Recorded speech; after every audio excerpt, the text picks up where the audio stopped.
Subscribe to brands and platforms on YouTube.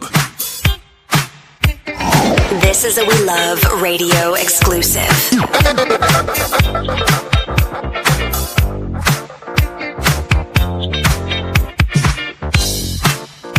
707.1 We Love Radio.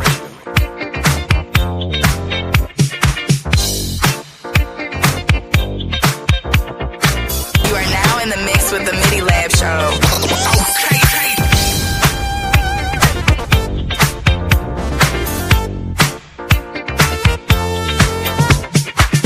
Tonight's the night. We'll take it higher. Feel that groove. Light up this fire with every move. The good love on. Come on, let the good times roll. Dance with me until the break of dawn. This feeling feel on, let's keep it strong. 707.1 We Love Radio.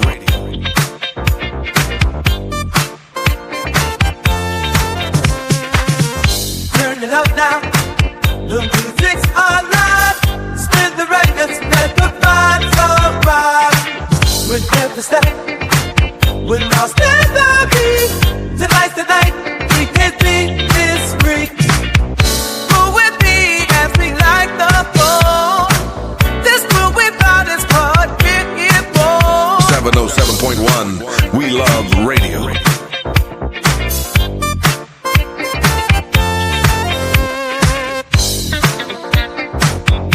Subscribe to brands and platforms on YouTube.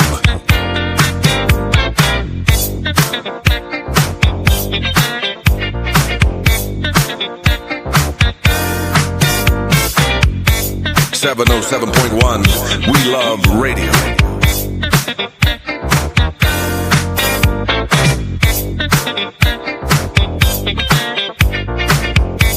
Every Thursday night, the MIDI Lab Show. This is a We Love Radio exclusive.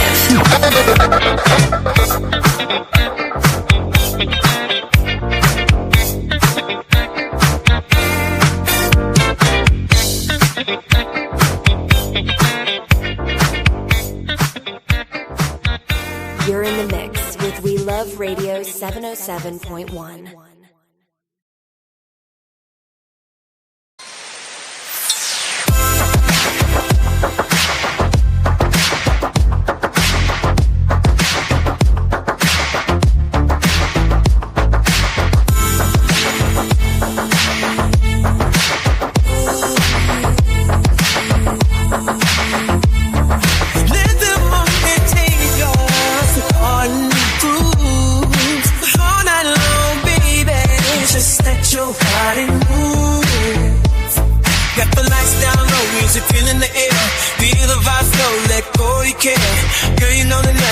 Let's make it hot.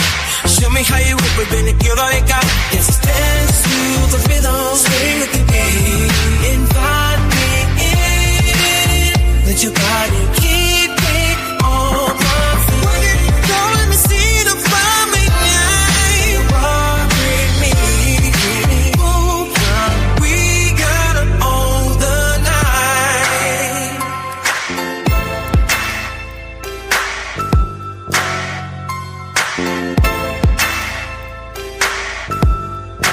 Every Thursday night, the MIDI Lab Show.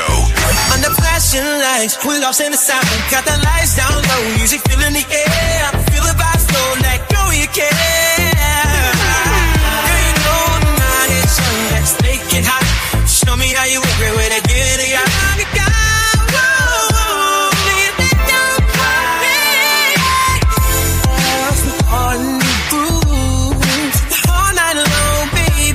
Just let your body move.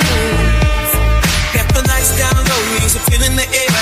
Feel the vibe flow, let go you care. Girl, you know you nice, young, let's make it hot. Show me how you work, baby, give all you got. Let's dance to the rhythm, swing the beat. Invite me in. Let your body keep it on for me.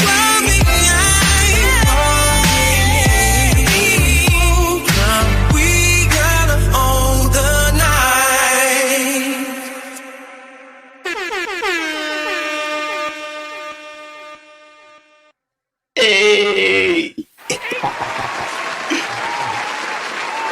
laggy. Killing. What's up, guys? What up? Man? What's happening? Another day, another way. Absolutely, man. I see everybody rocking MIDI Lab tonight, man. That's pretty dope, man. Oh, you know what I'm saying? Hold on, we got A2. Hold on. What happened? There we go. All right. What's up, A2? What's up, boys? We chilling, man. We chilling tonight. I missed the meeting on Monday. You know what I'm saying? This is kind of like the first time that, you know what I mean, I wasn't able to really meet you know what I'm saying, be in the meeting, but how did it go? And meeting was great, man. I want to know what was so important for you on Monday specifically as a date in history that you were not able to join us, L. That's what we need to know. I'm still on Texas time, but it was my birthday. There we go. Yeah, all right. There we go. It was my birthday. You don't. It's crazy, man, because you don't look a day over 48 to me, sir. He 199. You don't look like 199.9. You don't look like the birthday type. You know what I mean? Like he just don't have birthdays. Right. Hey, he looked exactly the same like for the last 30 years, bro. Yeah. I'm back in the gym. You know what I'm saying? Like what's the birthday? What's that? I don't know at this point. Like what is this thing you talk about? This birthday you speak of? Yeah, bro. I don't know, man. At a certain point, you stop counting, bro. Man, you gonna hit us with the Jehovah Witness angle. What's up, bro? Facts. Hey, but on the real though, today, man, we the main topic is, you know what I'm saying, L. Chatman's birthday, man. We celebrating Money L's birthday. You know what I'm saying? He turning 122.95. You know what I'm saying? And hey, man, we also want to touch upon the topic of Young Thug. You know what I'm saying? But before that, man, we do got to get into what happened to the young man, Charlie Kirk, man. And the political thing has got real messy. So we're going to touch up on that too, man. You know what I'm saying? We want to thank y'all for joining MIDI Lab tonight, man. Thursday nights, every Thursday, man. You can every Thursday night. But you right here with us here on the MIDI Lab. Yeah. Right here. I just want to tap into today is the anniversary of one of the worst attacks, if not the worst attack that we ever had on American soil. Right. I know that we played a pretty hefty toll during Pearl Harbor, but the September 11th attack was of epic proportions, man. And for everybody that suited up, for everybody that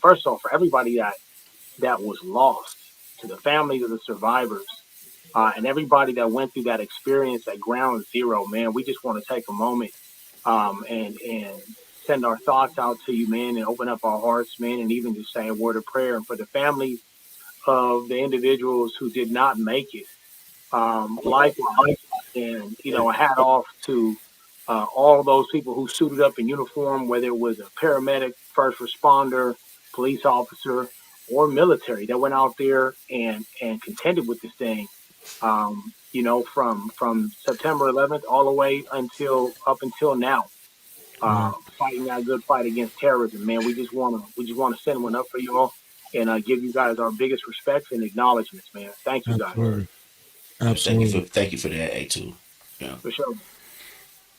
Yeah, I'm downloading the clip right now so that we could just kind of play that, just because I think what we were starting with that, correct?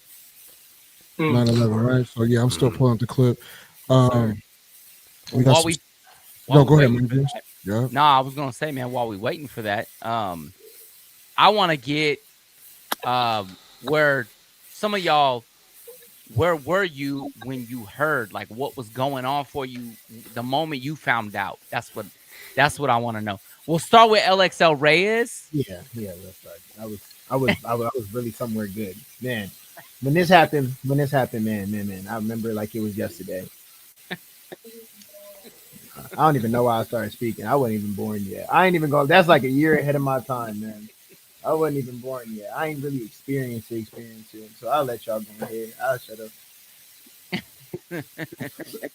18, man. You muted, bro. Muted. God. I had just moved to Little Rock around that time. It was matter of fact, me, A2 Breezy, the homie Child Bren. We was all, chilling. I bounced out. I went back to Arkansas, and I moved into this trailer. And like the day that it happened on 9/11, I remember I was coming back from the liquor store, and what my neighbor hopped out. He said, "It's in the world. It's in the world." And I was like, "In the world? What you mean in the world?" And it's like, "Turn the news on." And then we see these planes crashing into the Twin Towers. You know what I'm saying? And I'm like, well, I mean, it's not the end of the world, but this is some other things going on here. You know what I'm saying? And I was boggled, but at the same time, I wasn't surprised because you know what I'm saying, the United States then, been everywhere, policing everybody, and nobody want to be policed by another country, man, especially if they feel like they a sovereign country. You know what I'm saying? And so it was a shock, but it was like a shock that wasn't surprising to me. A2 Breezy. I'm gonna go last. Okay. I respect that, bro. You got a different opinion too, man. I think than a lot of people, man. So, I remember I was driving to my sister's house. At this point, man, I was providing care services for my nephew. He was like 6 months old, maybe. Actually, he was literally that day. He was literally 6 months old that day, and I was watching him while my sister and my brother-in-law went to work. You know what I'm saying? And I was taking classes at the college in the evening. So I was on my way there, and I turn on. I always used to listen to sports talk radio, and like they're talking about a plane crash, and I'm tripping, I'm bugging out. Like, I mean, there's plane crashes that happen all the time. Like, what makes this different? And then, like, while I'm driving, the second plane hits the other tower, and they're describing it like in full detail, and I'm like, whoa, this is nuts. And I get to my sister's house, and I immediately, like, she's already got the TV on, she's watching the news, and I'm like, I need your phone right now. And I call back. I was living with L and my boy Dan Deasy at the time. Yeah. And I called back the house, and this is back for youngsters. Y'all don't know what this is. I was yelling on the answering machine for them to pick up, because we had these things called landlines, and you would call from one person's house to another person's house, and you would just keep talking on the landline till somebody picked up the phone. And I'm screaming, y'all got to wake up. We at war right now. Somebody bombing us with our own planes. They taking out the towers. Lionel, damn, wake up, get up. And Lionel stumbled over to the phone like, man, what? Like, he's still wiping the sleep from his eyes. He's like, man, what is so important? I'm like, bro, you got to turn on the TV. Shit's going down right now. And he goes, what channel? And I said, bro, pick a channel, man. It's on every channel. Just turn it on. I promise you, you see. And he turns it on. He's like, what? And I came back home like a half hour later, man. You know what I'm saying? And that was crazy. We had just moved into our flat over there in Curtis Park area. South Franklin. Yeah, right off the 12th and Franklin, baby. You know what I'm saying? So, we was upstairs, and it was crazy, dude. Like, we went out and met. We had like a whole vigil thing with like all the neighbors, met all the neighbors. There was one dude that was salty, and he's the reason we had to leave later. But everybody else was cool, man. Like, we kind of connected, like, as a community. You know what I'm saying? It was wild. It was wild. Yeah, I mean, I was a part of that story, so I mean, that was pretty much the synopsis of, pretty much Mike. Yeah, he hit me. I was working for Providian Financial. Yep. And they closed down the call center for the day, and we just started kind of just looking at TV the whole day because our good friend Cindy, she was out there. You know what Yeah. I'm saying? So we were nervous for her, because she's a traitor. You know what I mean? But yeah, that was a very that was a very traumatic, scary event, man. To see that, I'm pretty because Mike pretty much told the story that I was pretty much connected to. So,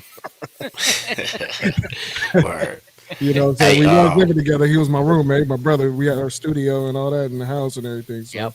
yeah. right. They ain't gonna point telling the same story over again. I feel it. Right. Fact. But, I want to say what's up to the folks in the chat though, man. Rukinoff, man. Marcus Allen. What's up, Kim? Kim in the house. Nisha up there in the house.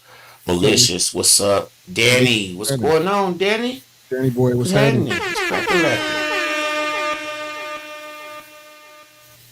Welcome. Shout out to the chat, and also y'all feel free to put y'all input in too. Yeah, we'll put it on the screen. Yeah. Hey, Too Breezy, you looking serious, bro? I mean, I'm just in a, I'm in another part of the country right now dealing with some other things. So I've been on the go since Sunday. So, and it's so much stuff going on this week to include September 11th, Charlie Kirk's assassination, and there's a bunch of other things that are happening. And I'm sure I'm not the only person. I remember this day. It is a very emotional memory for me because I was already enlisted. I enlisted in the service in '95. Yeah. And so I was with the reconnaissance unit, and I was with the reconnaissance unit when he had struck and hit. They had blown up the Kobar Towers, but I wasn't in yet. I came in after that, and so my NCOs were in during that time. A lot of senior NCOs that served during Desert Storm, and had more intimate knowledge of some of the inner workings of what was going on as it related to Osama bin Laden at the time. And so when he bombed the USS Cole and when he hit the American embassy in Africa, like I was in then. And I was totally expecting because we were never truly on a stand down. Our unit wasn't. We would conduct reconnaissance, and so we never had a peacetime mission. We were always active. And so as soon as I saw the bombings happen, I jumped up and I'm getting ready to go pack. And they're like, "What are you doing?" And I'm like, well, "Shouldn't we be getting ready?" Like we just got blown up. They're like, "Hey man, we don't go nowhere until that phone rings." And so, by the fast forward, now we hit September 11th. I'd already separated from the military, and I was home. And at that time, I had a friend of mine who, that I worked with. Well, there was an assignment that I had, a special assignment that I had that I ended up not taking. Well, he took it, and he died in a plane crash. And so that always stuck with me because I was like, man, had I taken that assignment, was that my seat? You know what I mean? And then this happens, and so I'm like, hey, now I know there are going to be more friends of mine going out and serving and possibly not coming home. Mm-hmm. And so I was like, it's time for me to turn around to get back in. And so I went, re-enlisted. I'm back in, and then we get a call from a special unit. And they're like, hey, we're getting ready to take off. We need somebody who's familiar with the Farsi language. And at the time, there wasn't a lot of people that had any operational deployments because we were actually on a cool down from Desert Storm. So there wasn't many conventional units and conventional elements that had been downrange, but I had been. And it so happens I spoke the same language that they speak over there. So I volunteered in 02 for this deployment. And they were actually going in to backfill the individuals who had gone in and established a foothold when we first set down in Afghanistan. So I volunteered for that. And I always felt like I had to chase the mission, so to speak. Right? Like there's always something to make up for. Like I had to make up for not being where I was supposed to be at my assigned duty position when this happened. and it never seemed like anything was ever good. You know what I mean? And of course, in the span of the next 20 some odd years, uh, you know, more people die. Um, just war is nobody's friend. And then at the end of all this, we withdraw and we leave, millions of dollars worth of equipment. We leave numerous allies behind and countless civilians who were counting on us to finish the mission that we started. Right. This mission that costs more than dollars, costs lives. Lies. Right. We're like, oh, this is a war we can't win. Well, that's what we should have thought of before we kicked it off. Right? Like the person that we're fighting was somebody that we created. And we created this person back in the 80s when it benefited us. And then the person, when they felt like they had been betrayed or felt some kind of way, struck out at us. And this is a repetitious cycle that we have. And then we take these young people who, most of which had not been trained, had not experienced combat before. We drop them in a situation that we were actually, at the time, unprepared for. We didn't even have the appropriate uniforms at that time. We didn't have anything near the technology that we have right now. I mean, we didn't have up-armored vehicles. We didn't have the body armor that we're carrying right now. Our vehicles weren't even protected. And we went out there and, it bewildered me because of what had happened previously with these previous bombings, how we had not prepared ourselves for this. And then we find ourselves in a situation where people were being killed for a lack of training. Matter of fact, just aside from my own list of losses and associates that, individuals that are not coming home, we had people who preceded us, and they told us how many empty seats they had flying back from their deployment. And they said it was because of a lack of preparation, a lack of training. And this was already a couple years in when I had this conversation with this gentleman who just looked like he was bombed out, like homie just, like he was just burnt. And I'm like, man, all these people have gone through these hard adjustments, these hard shifts, to include the civilians of that nation, which people have criticized heavily. When you realize these people were farmers, barely had an education, they weren't warriors. What the individuals that we were fighting, what they had on their side was heart. They had conviction. These people lived hard lives. So American bombs showing up there were no different than Russian bombs and anything else that they had faced prior to that. So we go over there, we do all this blowing up, we do all this killing, we suffer all these losses, we take all these names, just to turn around and say, well, it's a hopeless endeavor. Here's your country back. And we sit here today knowing that we went into this thing with all the valiant, all the objectives and all the convictions anyone could ever want before going into a war, just to walk away and having surrendered everything that we fought for back to the enemy. Right. Right. And so, that leads to me, which will be our next topic, how we learned, right? Violence begets violence. And we seem to, when it's convenient for us, we will justify the violence, as opposed to being the ones who say, man, like, let's stop. Who is the standard that says, let's end it here? Because we shrug our shoulders and we walk off. Yet there's somebody crying in the corner because they've lost a father or a mother. They've lost a brother. They lost somebody significant to them, and we just fluff it off. And it's like, because life is cheap to us. We didn't count the cost of our success by lives lost. We counted it by dollars lost. And in either case, whatever you paid, you're not getting back. Certainly when it comes to lives, we might be able to raise money, but we will never get those people who laid their lives down. We'll never get them back. And I mean, it's the same thing here with the violence that we sustain here by our own hands, by our own countrymen. We won't get those lives back. True that. And I mean, we got to ask the question, is it worth it? Right. Like after 40 years of combined warfare, we look at our country today. Can we say that we're in a better place than we were in 2001?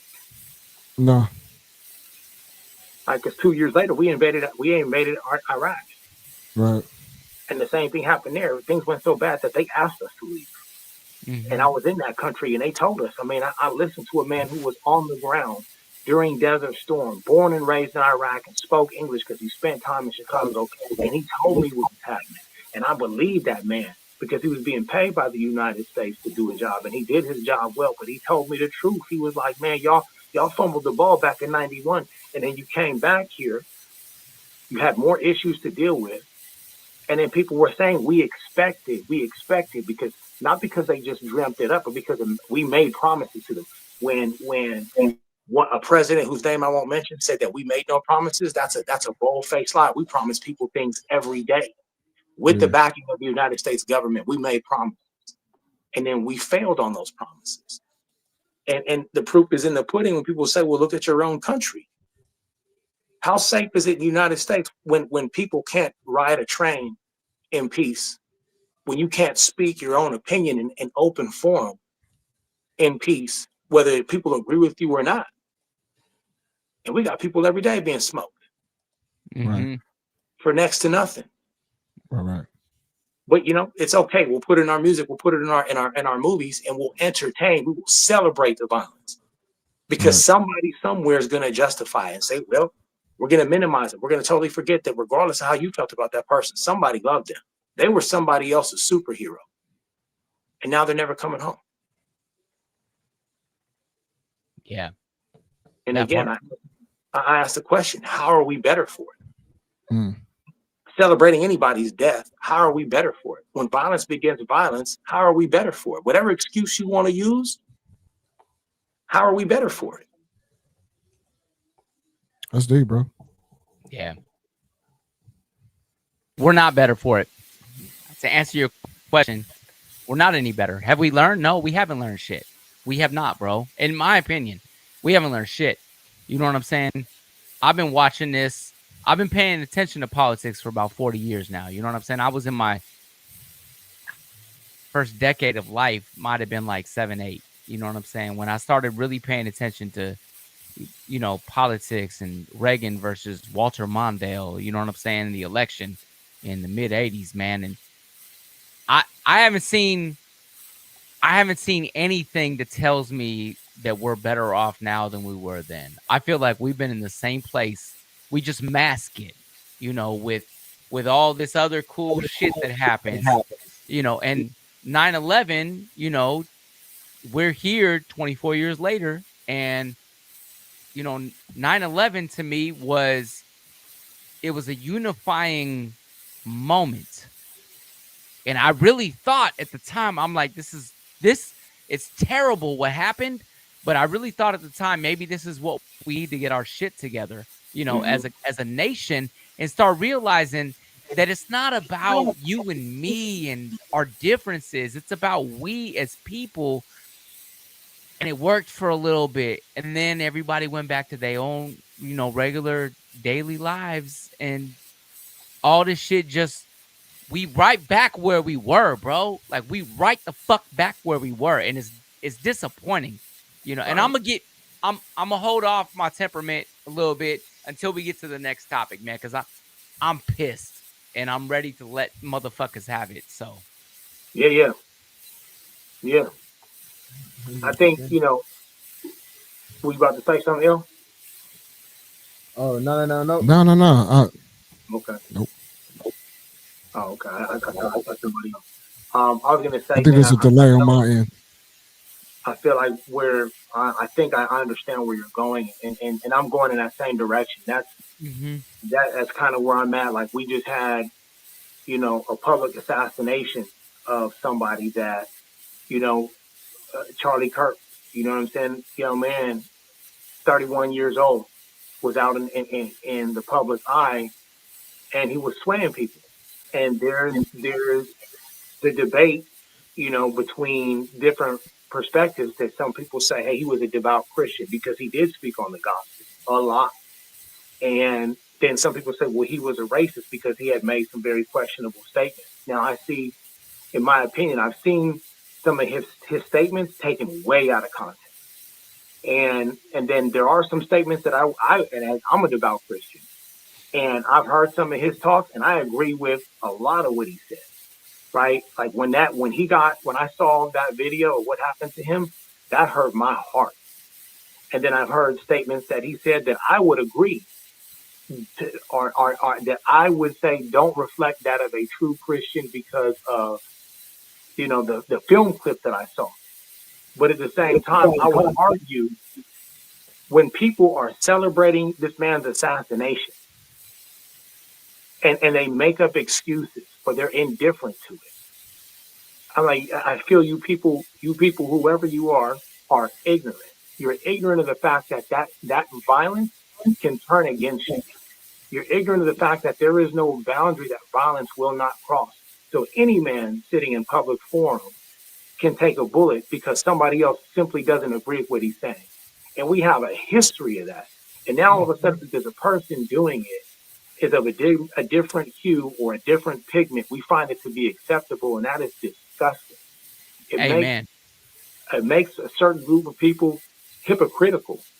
And to me, I think if you know violence, like if violence has touched you, even worse, if your hands are capable of violence, you should have some level of respect for it. And I wonder some of these people who make these comments, I'm like, have you ever truly lost anybody? Do you know what it's like to lose a life? Do you know what it's like to take one?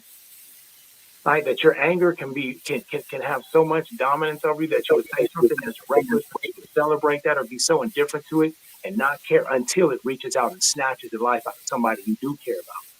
And then all of a sudden, because you can't justify it, now your emotions are inflamed and everybody else in the world is supposed to stop because your feels are hurt. We can't if we justify the Black Panthers said that an injustice to one is an injustice to all, right? So if we're gonna be okay with that happening to somebody we disagree with, then certainly we got to be okay with it happening to somebody we agree with. Because surely we are not the standard of good and wrong, of good and bad. Our opinion is not the thing that moves God. And so even if he was a supremacist, right? Which I'm not saying he's not, because I did hear some things that I'm like, man. Even if he was, that man didn't deserve to get shot in his neck. Right. In front of his family. I mean, people are entitled. People are entitled to their opinion, man. They can say, yeah. I respect somebody that's saying it straight up than hiding. I would rather know you're openly racist so I can avoid the fuck out of you. You know what I'm saying? Than you be closet. I know a lot of closet racists, bro. You know what I'm saying? They smile in your face, and in the back, they're like, your last name is Gomez, so I already know what you about. You know what? I don't like you. I don't like that. I would rather know this dude is not, he's opposed to me. I want to say my enemy, but you know what I'm saying? Like, it's hard for me to even say that because we all God's people. Like, and I know it's crazy. I always go back. I had a talk last year, man, where it was right before the election, and I gave a talk about it's not about me, it's about we. And we doesn't mean we isn't everybody who agrees with me. You know, when I was a young man, wait a minute, you're still a young man. What are you talking about, bro? Nah, man. Okay, this ain't no Tower of Power shit, brother. Yeah, I ain't no young man, baby. You know what I'm saying? Like, this, we beyond that, bro. When I was young, I was 18, 19 years old, and I showed up at Mr. Chatman's house wearing a shirt that had a whole lot of Mexican heritage on it. And he asked me to explain what the shirt said because it was in Spanish. And I told him the race is strong like the chains because the dude was holding chains. And he said, you know, what race is that? And I was like, oh, it's the Mexican race, like proud. Like, you know what I'm saying? I'm Mexican. I'm a Mexican American and I know where I'm from. And he was disappointed. Like, I was hoping you would say the human race. And like, that humbled me, man. Like, we're above all this left and right shit. This, I'm Mexican, you're black, you're Asian, you're, you know what I'm saying, white. Fuck all that. We all from Earth, man. We all dealing with the same bullshit. You got bills to pay like I got bills to pay. Who the fuck makes somebody better than somebody else, bro? And if you think you better than somebody else, then I don't need to know you. I really don't. If you think that your ideals are better, that's cool. But don't tell me that your ideals mean somebody else deserves to lose their fucking life for it because you're full of shit. And you celebrating that shit, miss me, you can lose me as a friend. I don't give a fuck. Lose me right now. Cancel me off of Facebook and all that shit. Because you know what? A life is a fucking life. And the way I was raised, We should celebrate life. You know what I'm saying? We are all created equally under God's eyes. And that is 100. I don't care who you think you are. That is exactly who we are as people. You breathe the same fucking oxygen I breathe. And so therefore, you are entitled to the same ideals in your head that I am. Now, I'm not saying I need to agree with you, and I'm not saying I ever need to be with you. You know what I'm saying? You can have your shit way the fuck over there somewhere, and I'm okay with that. I will be okay with never hanging out with you. But because we live in America, you have the right to free fucking speech. I just have also the right to refuse to fucking hang out with you. And I'm going to go another way. And I'm going to go hang out with people that love people for who they are, not for what they talk about, but for who they are inside, man. Because it takes all of us to make this planet go to begin with. You know what I'm saying? Otherwise, God would have created every one of us to think exactly the fucking same. Yeah. God don't make mistakes. You know what I'm saying? God is perfect. So. Yeah. It's never okay to commit violence over any type of political belief. Political beliefs are ideologies. You know what I'm saying? I believe in these ideas. You believe in those ideas, and they're just ideas. So shouldn't nobody have to die just because they think a certain way. And I'm not saying I condone anything he said, because I didn't agree with a lot of the stuff. When I started reading into him further, you know what I'm saying? I was like, ooh, I don't know about that. But, okay, go your way, sir. Don't be around me. You know what I'm saying? I'm going to stay away from you, you know. But the fact that this dude was smoked because of what he thinks and what he believes and what he says, like, I'm sorry, man, I can't vibe with that. That anybody who's okay with that but then is not okay with people accepting you for who you are, you're a hypocrite. You simply are. I'm sorry, but you are. You know what I'm saying? You want people to accept you for who you are, you need to accept everybody else for who they are too. It goes both ways. And I'm not saying they're ever going to accept you for who you are. And I'm not saying it's right for them not to. But at the same time, you can't be celebrating this dude's death because he didn't agree with you. Like, that's not okay either.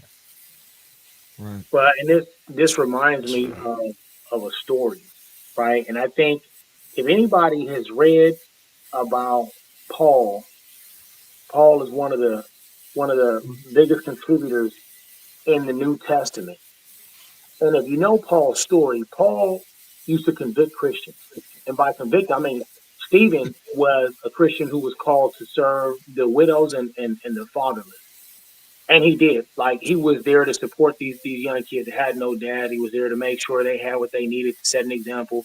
He was there to support these ladies that had lost their significant other, right? And this was edification of the church because the apostles were called out because of it. They said, you don't have nobody supporting these widows and orphans. What kind of church are you? And so they dispatched Stephen. And so the understanding is that when it comes to this was no menial task taking care of widows and orphans, right? Like, Stephen had to have the heart of a servant, which is profound because that's exactly what Jesus was. He showed up as Lord and as Savior, but he had the heart of a servant. He said, in order to lead, you got to serve. You got to serve those you lead. So Stephen wasn't doing nothing but serving the widows and orphans, and Paul had him stoned to death. And this was a pattern that Paul followed. He was just, and at the time his name was Saul. Saul was just running around, stoning, having Christians killed and locked up for doing nothing other than taking care of the community and believing in Christ. And then one day, Saul, on his way to Damascus to go do this again to some more Christians, gets knocked off of his horse. And this is where that term, get knocked off your high horse, comes from. He's knocked off of his horse. He hits his head and he loses vision. And God talks to him. Actually, it's Jesus that talks to him. And he says, why do you persecute me? Now, this person, Saul, can't see, but he knows who he's talking to. And he's like, Lord, I didn't know it was you. He's like, yeah, it's me. You've been persecuting all of my people. And so a believer of the very person he's been persecuting, a man named Ananias, is dispatched by the Most High God through the Holy Spirit to go find Saul, pick him up off the side of the road, which nobody else did, and to take him to an inn where he was going to receive help and healing and to pay for it. And Ananias was like, God, you talking about the Saul, the dude that's been killing us and locking us in prison?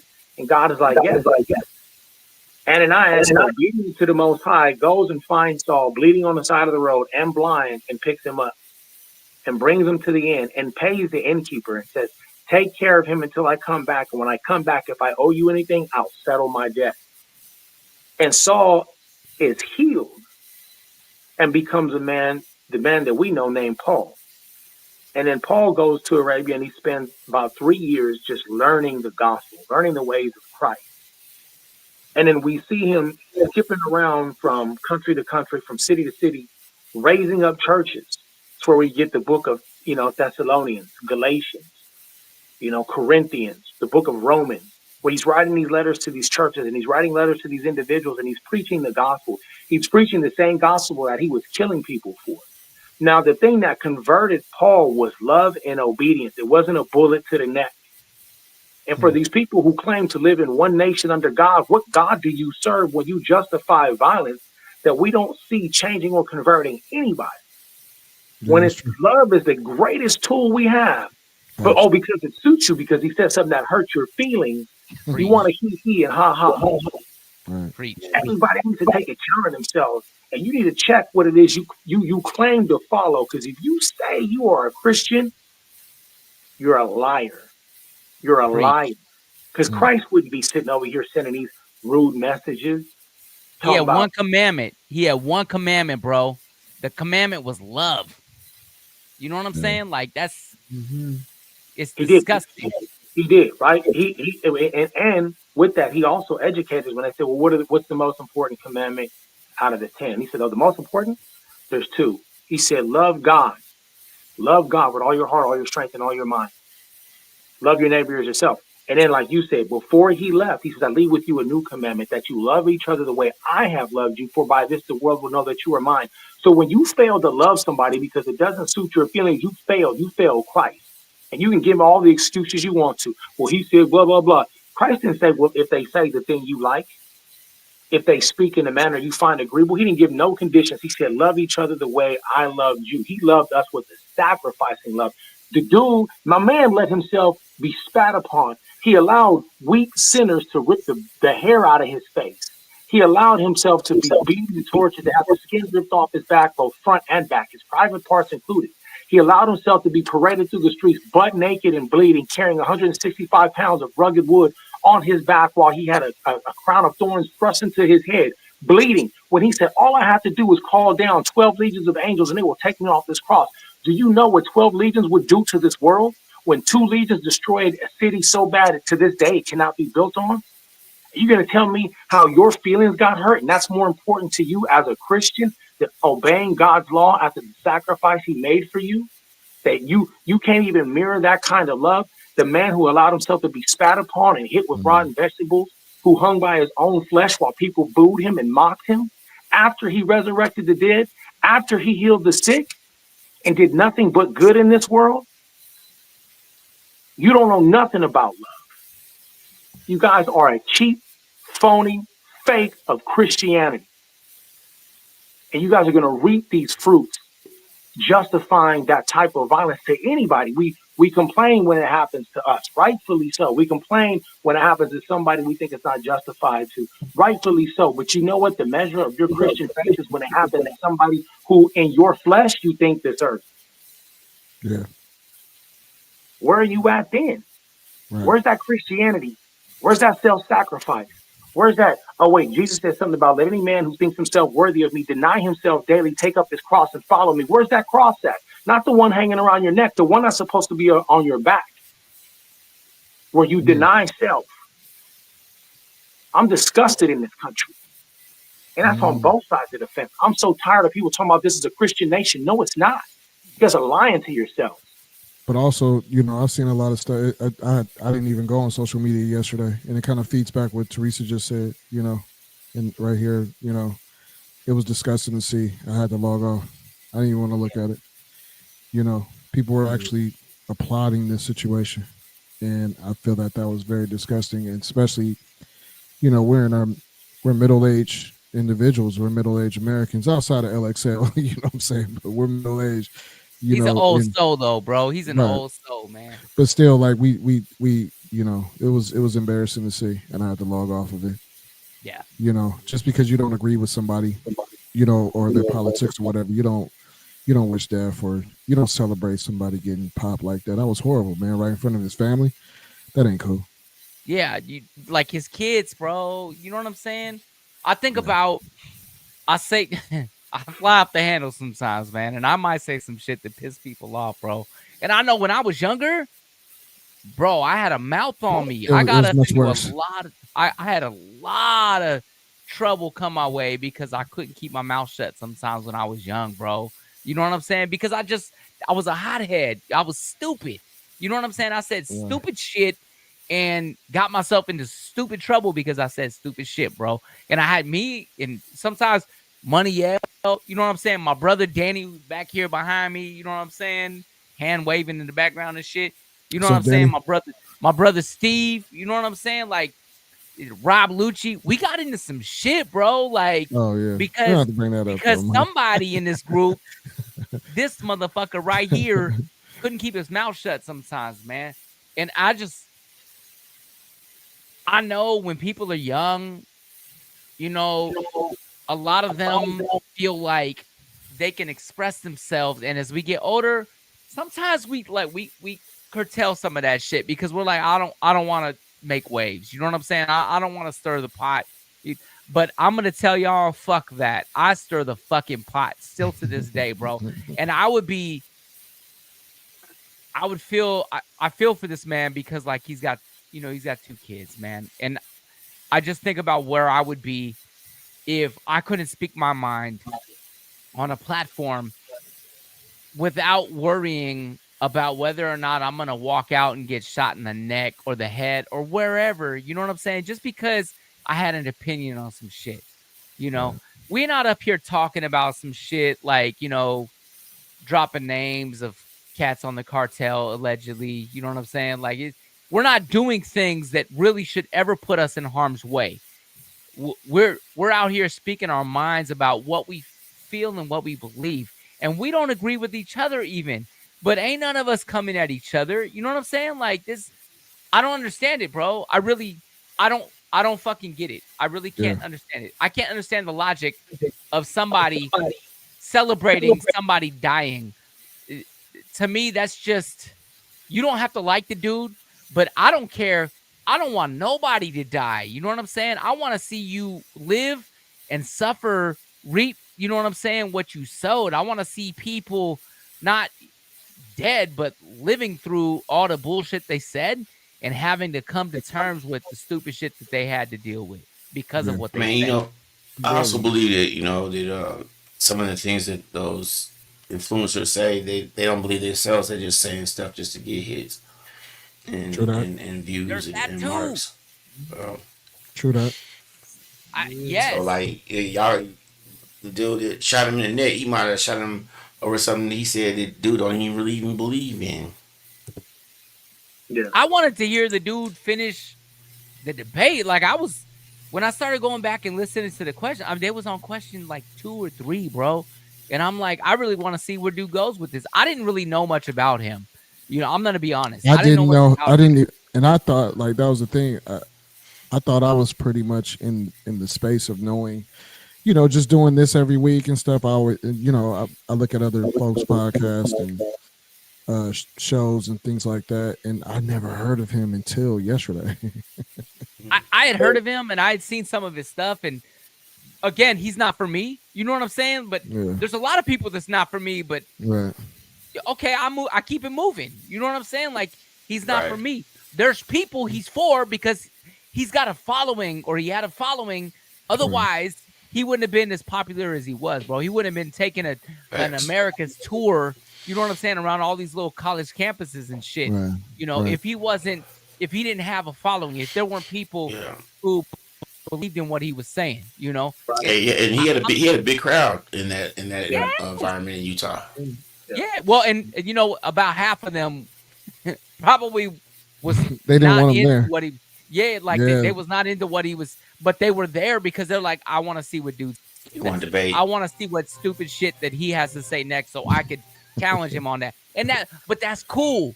That's okay. That's accepted. You know what I'm saying? If you want to hear what somebody says, just so you could question the next thing, hey, that's great. Good for you. You know what I'm saying? Like we should be able to have open dialogues. Somebody said that earlier. I don't know if it was my sister Teresa or somebody said that earlier. We should be able to have open dialogues without worrying about dying. You know what I'm saying? Yeah. Like, Yeah. like where the fuck are we at as a country now where we can't even have an open dialogue?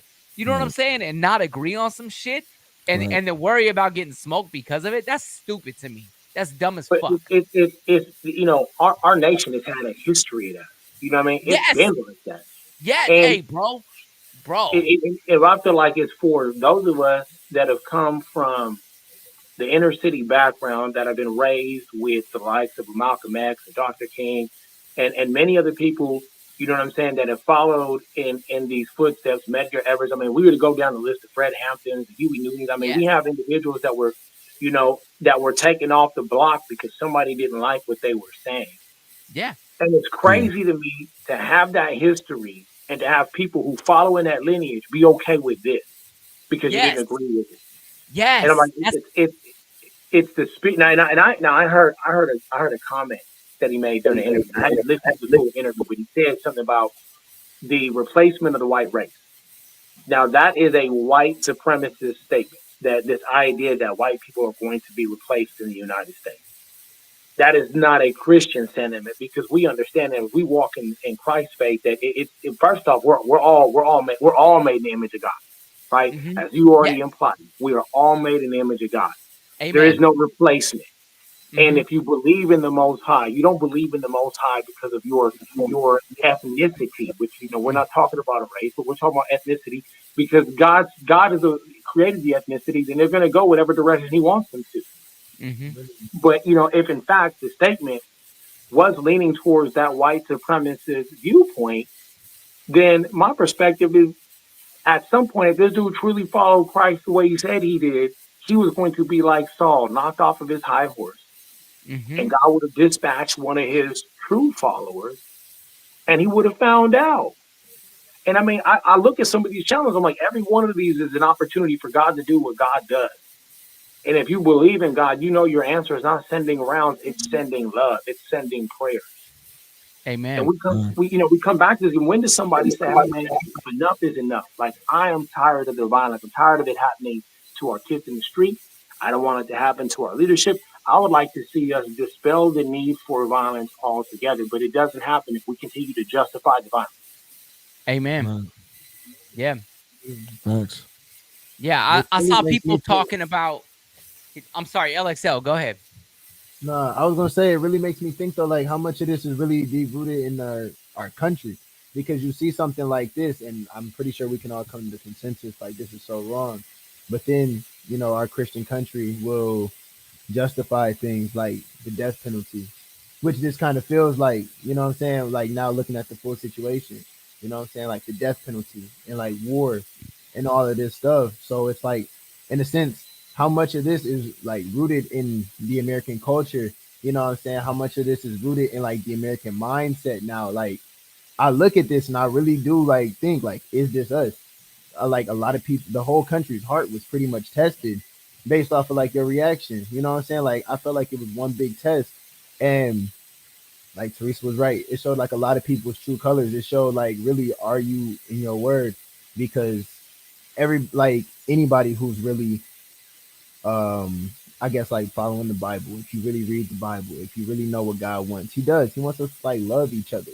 And these opinions really don't matter, but we've kind of looked at each other as an enemy, kind of almost as if like we're still in this war mindset. We don't all have a common enemy. So now we look at each other and it feels like we look at that person and we just make them the enemy. And it's like, why do we always feel like we need an enemy? So it's really confusing too. And then you throw algorithms and social media into it, because I don't have any political things that even pop up on my YouTube, on my social medias and everything, but it just flooded my stuff, and it was so confusing at first. And like, I feel bad for this man. I really did feel bad for this man. And it's crazy because the first thing I see is what happened. The next thing I see is all these opinions and stuff like that. And it was crazy, man. Like, it was crazy. I want people to definitely like assess where their heart is at, assess like this test and really be honest with yourself. Did you fail or did you pass? Are you really living in what I'm saying, the way like God and Christ would really want you to, man? Like, this will really tell you, it's a big eye opener. And it really makes me, I'll end it off with this. It really makes me appreciate the platform that we have, because we can get on here, we can say our opinions and everything like that, but really at the end of the day, we all had this wholesome moment where we all come together, because it's six of us. Jag's not here, but even including Jag, it's six of us that can hold each other accountable for everything that we say, and we can still love each other even when we disagree and stuff like that. But furthermore, we can use our influence and we can use our thoughts maybe to speak to the chat, and we allow the chat to speak back to us, where they could maybe influence us. And I've learned things from the chat and what people have said in there just by literally typing, and it's like changed my mind on something. I'm like, wow. And it's just crazy because that's a community that we've built just by being who we are and being authentic and using our voices. So I would hate for somebody else who is maybe wants to be an influencer one day, or maybe wants to get in front of a lot of people, and they see a situation like this and they think, man, that could be me one day, or man, what if my opinions made somebody feel like this? I appreciate the community that we have because of what we've built, and it's being from authenticity, and it's being from a place rooted in love. I have love for every single one of y'all as my MIDI Lab brothers. I have love for every single person who's in the chat, who watches us every day, and I would hope that they have love for us too. The same way that we love them and appreciate them, man, because it's like, really at the end of the day, we hop on here, we be ourselves, and no matter what, we are thinking about the message that we're pushing and trying to push the best possible message, like, for our people. And nothing that we do is in harm. We hop on here, we bullshit around, we were funny and everything like that. You know what I'm saying? And it's real hard to see. It's really hard to see like something like this, like, divide us, when I would think, after we just talked about 9/11 and how the tragedies bring us together. Right. It's kind of like, it's so hard for me to see this tragedy kind of doing the opposite. Right. It's crazy. Like me, I stayed with 18 for a few days, right? And we got into an argument. You know what I'm saying? 18 was like, because we were watching the new Jurassic Park, right? We were watching the new Jurassic Park, and I told him, I was like, dinosaurs ain't real. You know what I'm saying? And he got mad. He was like,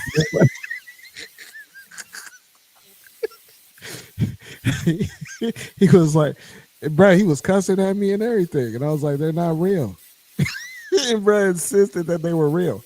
And he was like, he was hot. Did you just say I insisted they was real? Yeah. So you still believe the dinosaurs ain't real? We about to get into an argument. Hey, man, I don't know what else talking about. They real as fuck. We were playing Turok together, Turok 2, and that motherfucker was in a teepee with me, and I didn't know, and ate the shit out of me. You know goddamn well they real, motherfucker. They real, fool. Hell yeah. You wasn't living around that time because you be a pile of poop. Huh? Yeah. Dinosaurs ain't real. They're not. They're like dragons. Man. We got to. The Bible, he's still my brother, though. The Bible talks about the dragon. I don't know about dragons either, bro. Yes, I think that's just a great fantasy. You ain't watch Game of Thrones, man? They was real. Oh, Game of Thrones is off the hook, but I mean, when you think about the serpent in the garden that used to walk on legs and was able to fly, what does a serpent that has legs and can fly look like?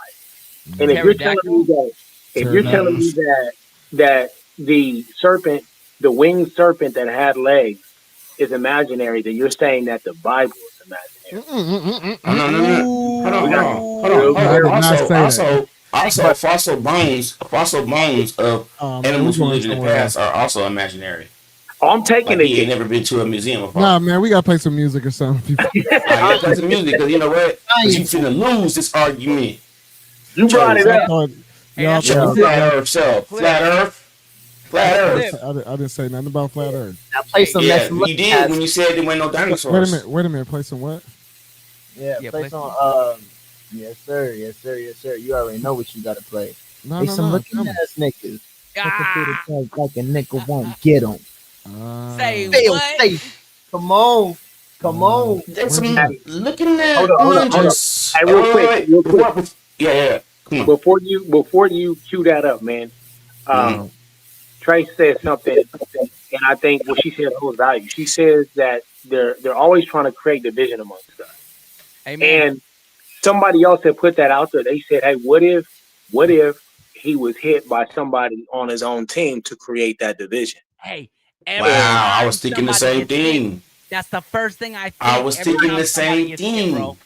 And because so, like the whole like it almost exactly match how somebody got their ear shut off. Yes. right. And so the only thing I'm saying when I bring that up is when we go back to the conversation of the division, it's not at the end of the day. We'll say, what if that's the case, right? We won't know it, but the only answer that we have is to say we're going to fight hate with love. And some people are like, "Oh, you slipping?" I'm not tripping. No, I'm not. You go low, we go high. Right. I'm banging out over Christ, homie, because last time I checked in, we went through 40 years of a combined warfare, and I served at the tail end of Desert Storm. I served at Operation Southern Watch. Right. So I got 3 conflicts under my belt, and I ain't never seen where us is going here, hellfire and brimstone dropping rounds on people, won the hearts and minds. That's the reason why we got ran out of Iraq and we withdrew from Afghanistan, because it didn't work. If you want to win the hearts and minds, you're going to have to do that with love, homie. You're going to have to do that with sacrifice. And so even if that was the case, then it's a blatant attempt at creating or reinforcing the lines of division that have already been created. And we just many of us just going to fall right on into the trap. Just give on in. Sheep, bro. Hey. Not enough shepherds. Too many fucking sheep. Yeah. Mm-hmm.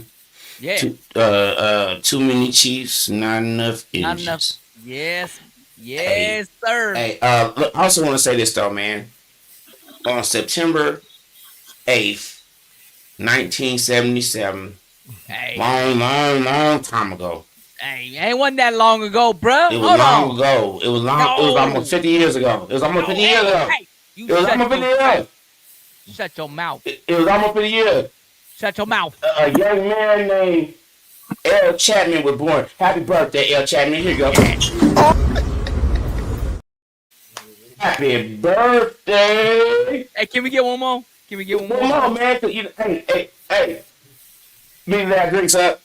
MIDI LAB drinks up. Drinks up. Drinks up. Birthday chin check. Cheers. Birthday chin check. They some looking ass niggas lurking through the door like a nigga won't get them. Feel safe. They some looking ass niggas lurking through the doors like a nigga won't get them. Feel safe. They some looking ass niggas lurking through the doors like a nigga won't get them. Feel safe.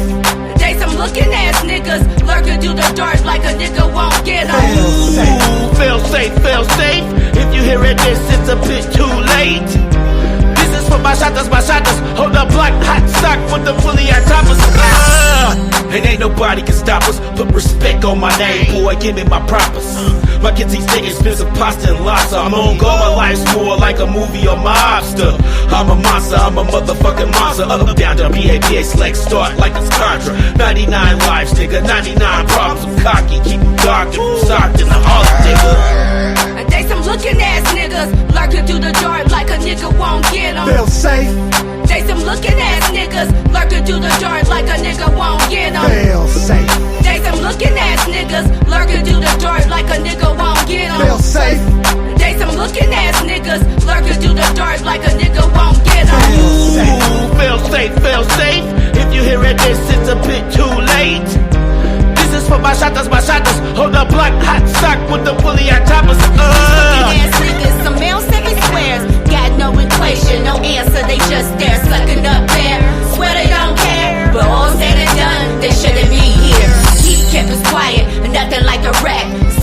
they snap back, yeah, I start riots. Never forget what to never just consider. Just remember, I come with gorillas. A tisket, a tasket, your ass asking for it. Yes, indeed, I give you what you need. I high side as I proceed. Cause I got these bitches dizzy, you feel me? And they some looking ass niggas lurking through the dark like a nigga won't get them. Feel safe, They some looking ass niggas lurking through the dark like a nigga won't get them. feel safe, They some looking ass niggas lurking through the dark like a nigga won't get feel them. safe, They some looking ass niggas lurking through the dark like a nigga won't get them. feel safe. Feel safe, feel safe. If you hearing this, it's a bit too late. This is for my shotters, my shotters. Hold up, block, hot stock with the fully on toppers. Feel safe, feel safe. If you hearing this, it's a bit too late. This is for my shotters, my shotters. Hold up, block, hot stock with the fully on toppers.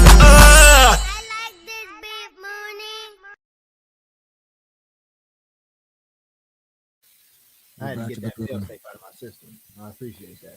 Really, We back in the building. We back in the building. Amen, amen. Hey, I just want to point out.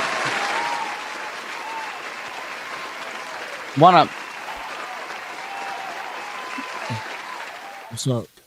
Want to point out a couple of the comments, man. I don't have controls like I used to, so I'm just gonna call out Jerk 707.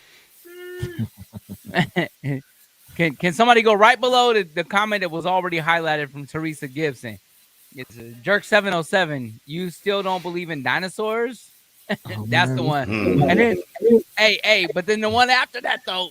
The one after that. Can we get the one right after that, please? Did we land on the moon? I'll leave that for y'all. I'm being quiet, man. No, the questions were for you, sir. They're not for the rest of us. We believe in dinosaurs. I don't think we landed on the moon either. Oh my God! So the Earth, it really is flat. All right. No. I didn't say that. Flat Earth. No. Because everybody who believes we didn't land on the moon, they might all be flat earthers, sir. Flat Earther. I'm not a flat earther though. Yeah, you are. You look like one. Are you saying he looks like Kyrie Irving? Thanks. Hey, Actually, you know what? Hold on. You know what? Here we go. What So we I'm got? getting What to we the got? car. I hear fire, fire, fire, fire, fire. At least by 7 rounds. So I'm ducking, I'm dodging, I'm ducking, I'm dodging, I'm ducking. Doing little Kim. Trying to get my baby in the car, then I throw my baby in the car. I hear fire, fire, fire, fire, fire, fire, fire, fire. So I'm ducking, I'm dodging, I'm ducking, I'm dodging, I'm ducking. Doing little Kim. So I'm ducking, I'm dodging, I'm ducking, I'm dodging, I'm ducking.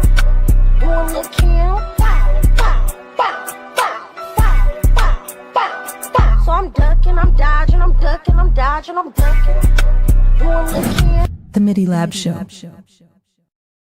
So I'm getting to the car. I hear fire, fire, fire, fire, fire. At least by 7 rounds. So I'm ducking, I'm dodging, I'm ducking, I'm dodging, I'm ducking. Doing little Kim. Somebody fall asleep. That shit hard, bro. That shit hard. That shit go. I'm ducking, I'm dodging, I'm ducking, I'm ducking, dodging. I'm ducking, I'm dodging, I'm ducking, I'm dodging. doing little Kim. Yeah, I'm about to sample that. I'm gonna sample that and put it on blast in the car. While I'm in the intersection, ghost riding the whip. Bah, bah, bah, bah. Hell yeah. I can't get it out of my head when you said last week. You said I'm snitching, I'm telling, I'm snitching, I'm telling.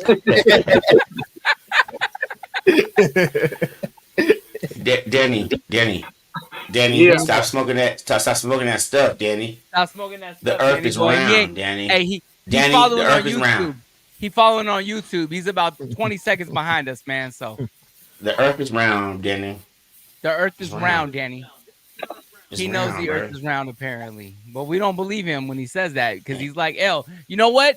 Maybe it's a Virgo thing because they both Virgos, bro. Oh, Bro, I'm snitching, Hey, I'm telling, I I'm wanted- snitching, I'm telling. Hey, I was wondering because because I be seeing these videos because I do be on YouTube a lot. But Brad, what happened? Because me and 18, we had a conversation about this a little bit earlier, like how we kind of, Young Thug, like we don't understand his music, we don't really adapt to it. So I just wanted to play some, you know what I'm saying? And what 18 was saying was that like the younger generation, like LXL's generation, they like Young Thug. But maybe he did have, like, I'm gonna play this video and y'all can tell me what y'all think. Whoa, but before you do that, because you're generalizing, can we get a statement from LXL? Do you like Young Thug? He got some bangers. I'm not even gonna lie to y'all. I got Young Thug in my playlist, y'all. There's a couple of things I might have to put y'all on to it. You might not be able to understand what he's saying. I heard a few of his songs. He be like,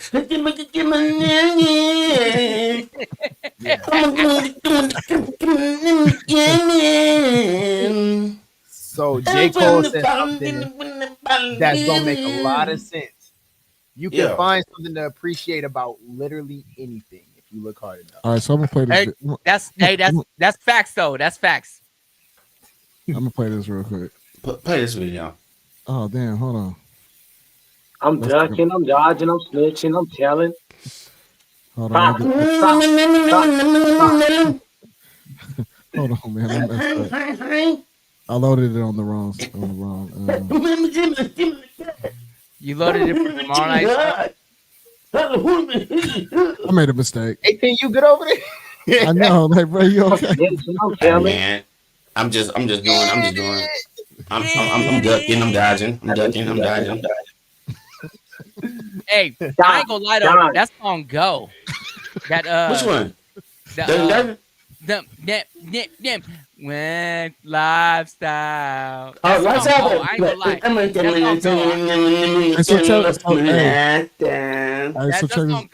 That song go. I can't lie, bro. Nah, my kids. I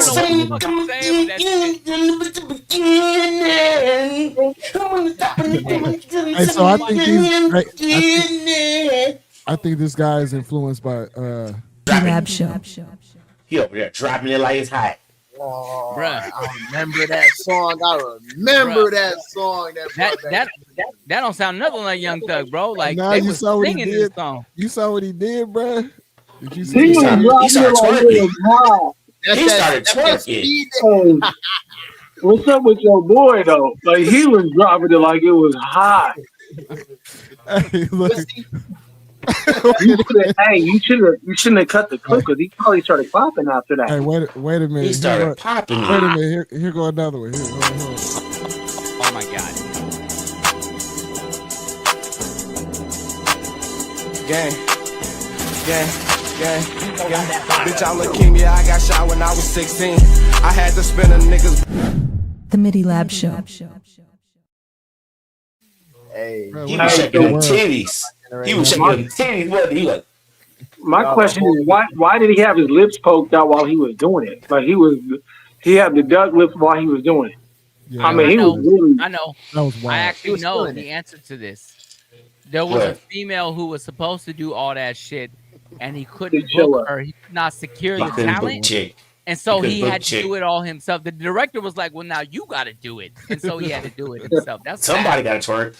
Somebody got to be. Somebody got to twerk in the video. Somebody got to twerk. And the director's like, it ain't going to be me. And cameraman was like, it can't be me because how the fuck front of the camera. How about you? How about you? It's your song. You do it. They promised me they was going to throw AI over it. And then they didn't. And then they did.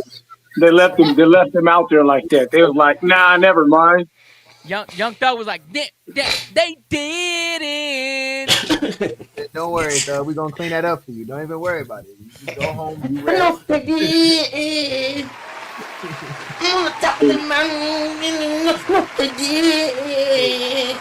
I just wanted to show that. I'm trying to don't ever play those videos again. No, you can't. Don't tell him that. Don't tell him. No, they're gone. Still not over it, bro. We still not over it. Still not over it. Still not over Did it. y'all hear Young Thug's diss track that he dropped? No. Are we there yet? Are we? I don't even think he can battle anybody. He dropped a diss track. When did that happen? Who's he dissing? He can't diss nobody. He weak. He's dissing the other dudes. The other dudes in PC. The other dudes that are in protective custody. He's dropping it. Man, he just like, oh man, he got the count on his hand. He was mad, like he was mad. It wasn't even. Or is he rapping or is by he hit by Young Thug standards? Young Thug was rapping. Hey, on the real though, should we still call him Young Thug? Cause this nigga old now. Should we just call him Thug? He's just Thug. Middle-aged Thug. You still call him Lil Wayne? M.A. Thug. Yeah. You know what? Lil Wayne is always gonna be Lil though. Hey, by the way, happy birthday, nigga. Ow. I think we should call him Reformed Thug, because you can't call yourself a thug anymore when you over there giving. I think he's a citizen, you know what? man. He But looks at himself also, as a citizen. no, but also, He's a civilian. Order, Can you do that? Sovereign thug. You become a rapper and then you become a civilian after you just be a successful rapper. I mean, maybe, but His name is former Thug. Like he can't be a thug right now. Per court order, he can't talk about that shit. So Thanks. That's why. Because that's crazy that you bring that up, because as I was watching the interview, I felt like he was saying a lot that I felt like he wouldn't be able to say. Then on top of that, you listen to the diss track. I felt like he was saying a lot. Like, okay, the rapping might have been like a cool 4 out of 10 in terms of rapping, maybe 5 out of 10. But in terms of like what he was talking about and saying, I thought that would have been enough to put him right back where he was, right back behind that. That's what. So what you saying is his new name should be Gag Order Thug. Gag Order. That'd be something like well, that. but I think he should call himself Thug Ugly. Thug, no, that dude is very thugly. Ugly. He's very thugly. You can't say gag. You can't say gag because he was locked up, bro. Like that's insensitive, man. But thugly works. Mm-hmm. Courtroom Thug. I'm gonna call him Thug Works. Thug Works. Listen, it's not. That doesn't fit the circumstances. See, it don't even look. That's too good for him. But also, Young Thug doesn't fit the circumstances either right now. Like he's no longer young. Sucks. Right? That's my point. Yeah, that's what I'm saying. He should call himself Young Thug anymore. He should just be like former Thug. Ugly. We need something better. Like Tekashi is now Snitch 9, so we need something better for Young Thug, bro. But did Tekashi, was he really considered a snitch though? Didn't he do shit? He's a self-proclaimed snitch. Well, wasn't he a civilian though? He wasn't doing crimes. No. He claimed. Bro, he claimed the game. Yeah, he did, and he bragged about He's snitching. Yeah. He bragged about it. He was like, "Yeah, I'm a snitch. I got out. I'm with it." Like it's cool. Snitching is cool these days. Like that. That's what I took from it. Those might not have been his words, but kind of what I took from it. Oh, and he smelled like pickle juice. I thought you got to be part of the game to be a snitch. He was a part of the game. He was from the hood. Bruh, Was he? But wasn't he just an entertainer? He said he was 5, bro. We knew that he was. He said he was 5, bro. I'm just asking, bro. I feel like he was just an entertainer. I don't think you know he was. What? Nah, man, he was just a dude that smelled like pickle juice, man. I agree. I thought that the declaration of snitching is when there's 2 guys or 3 guys, and one guy he talks to law enforcement to get himself out of a situation that he know that he got himself into. So if we all in a room, right, or we all do a crime, right, and we know that we did the crime, and one of us get jammed up, but say myself, right, I get jammed up, and I start talking. Well, I'm snitching, right? Whoa. That's what you say though. Slow down, man. Slow down, bro. I'm asking. What you mean? I'm just asking. No, man. What did you say? You smell like pickle juice too. Bro, yeah, what did you say when you got in I didn't that say room? I would do it. What I'm saying is that if we get caught in the jam and I'm sitting there talking, then what did Tekashi 6ix9ine? What did he actually? He was a civilian, right? He was. No, why you keep saying he was a civilian? Well, he's not a real gang member. You Hey, think he was a hey, real hey. gang? Okay, so let me tell you. He claiming it on a live So just platform, because he bro. was claiming it, he's a musician, though. That's what I'm trying to say. So is Lil Wayne. Right. Danny, I'm gonna tell y'all right now, Danny back here, because I have to mute like every time Danny starts talking, because I don't want it to pick up on the microphone and like fuck shit up. So I mute and wait for him to finish his comment, and then I have to report on what he's saying behind me. You know what I'm saying? He says Tekashi 6ix9ine is CB4, sir. Yeah, that's what I'm saying. Boom. That's what I'm saying. So and then he said, "Well, he's holding the sign. We'll rap for food in fuck with Dre Day." He's that dude. But that's what I'm saying, though. He's a rapping civilian, and maybe Young Thug feels that he's a rapping civilian. Because man, they're entertainers. If you're a rapper, man, you're not a civilian. You are a straight target. Anybody can get you. Oh, don't let Eminem say nothing about Buddy. Whoa, you're missing my point. Are you talking lyrically, metaphorically, or are you talking like? Are you speaking to me, Mike G? No, are you speaking to? No. I'm asking 18. Are you talking metaphorically, lyrically, or Charlie Kirkily? You know what I'm saying? Anybody can get it. I want to know. Are we talking when it comes to hip hop, bro? Or like we talking? It's not metaphorically. If you gonna open your mouth and say something, then yeah, folks can respond to that. And you can't get smacked. That doesn't make you a snitch, though. Hey, can I tap in on that real quick? You a snitch is when you snitch. Yes, A2 Breezy, please. Let's go. I want to hear what A2, but no, I disagree. I don't think you're a snitch. If you're a civilian and you're called the police, that's what you're supposed to do. So let me tap in, because he wasn't a civilian with regard to what you're saying, because in 2018 he had federal charges for racketeering. And he struck a deal for a shorter sentence, and he turned in his fellow gang members because he was part of 9 Trey Gangsta Blood. So he's out here banging and getting his racketeerization on, getting his RICO on. And then he turned on his fellow blood. And then, of course, we have the whole kidnapping situation, and everybody was saying like, oh, because of the circumstances, his people didn't have his back and so on. Well, he didn't have theirs. He over there giving up, snitching on fellow gang members. And that's why I go back to saying that some of these dudes, you put yourself in a situation to get used by people. You think you have clout, and you find out you really don't. And honestly, like, that's probably the truth for so many people. Because that's why I'm saying that he wasn't a real gang member, A2 Breezy. That's what I'm saying. That's all. But he was though. Really? I'll go as far as though to say that he was still snitching, because I see what you said, L. But I'll go as far to say he was still snitching, because I felt like in them, like regardless of what they was, at the end of the day, them was like hand in hand. They both had equal benefits to each other. And then when it came to a point where it came to a question of loyalty, you just realized. I respect what both of y'all are saying. I follow both of you guys, but at the end of the day, that guy wasn't a gangster. He was an entertainer. He was the money man. Hold on. Why you saying that? Hold on. Hold on, A2. But why you saying that? How many rappers be claiming they gangsters? But like, if you're a rapper, you really can't be a gangster because you ain't got time for that shit. You know what I'm saying? Right. My life.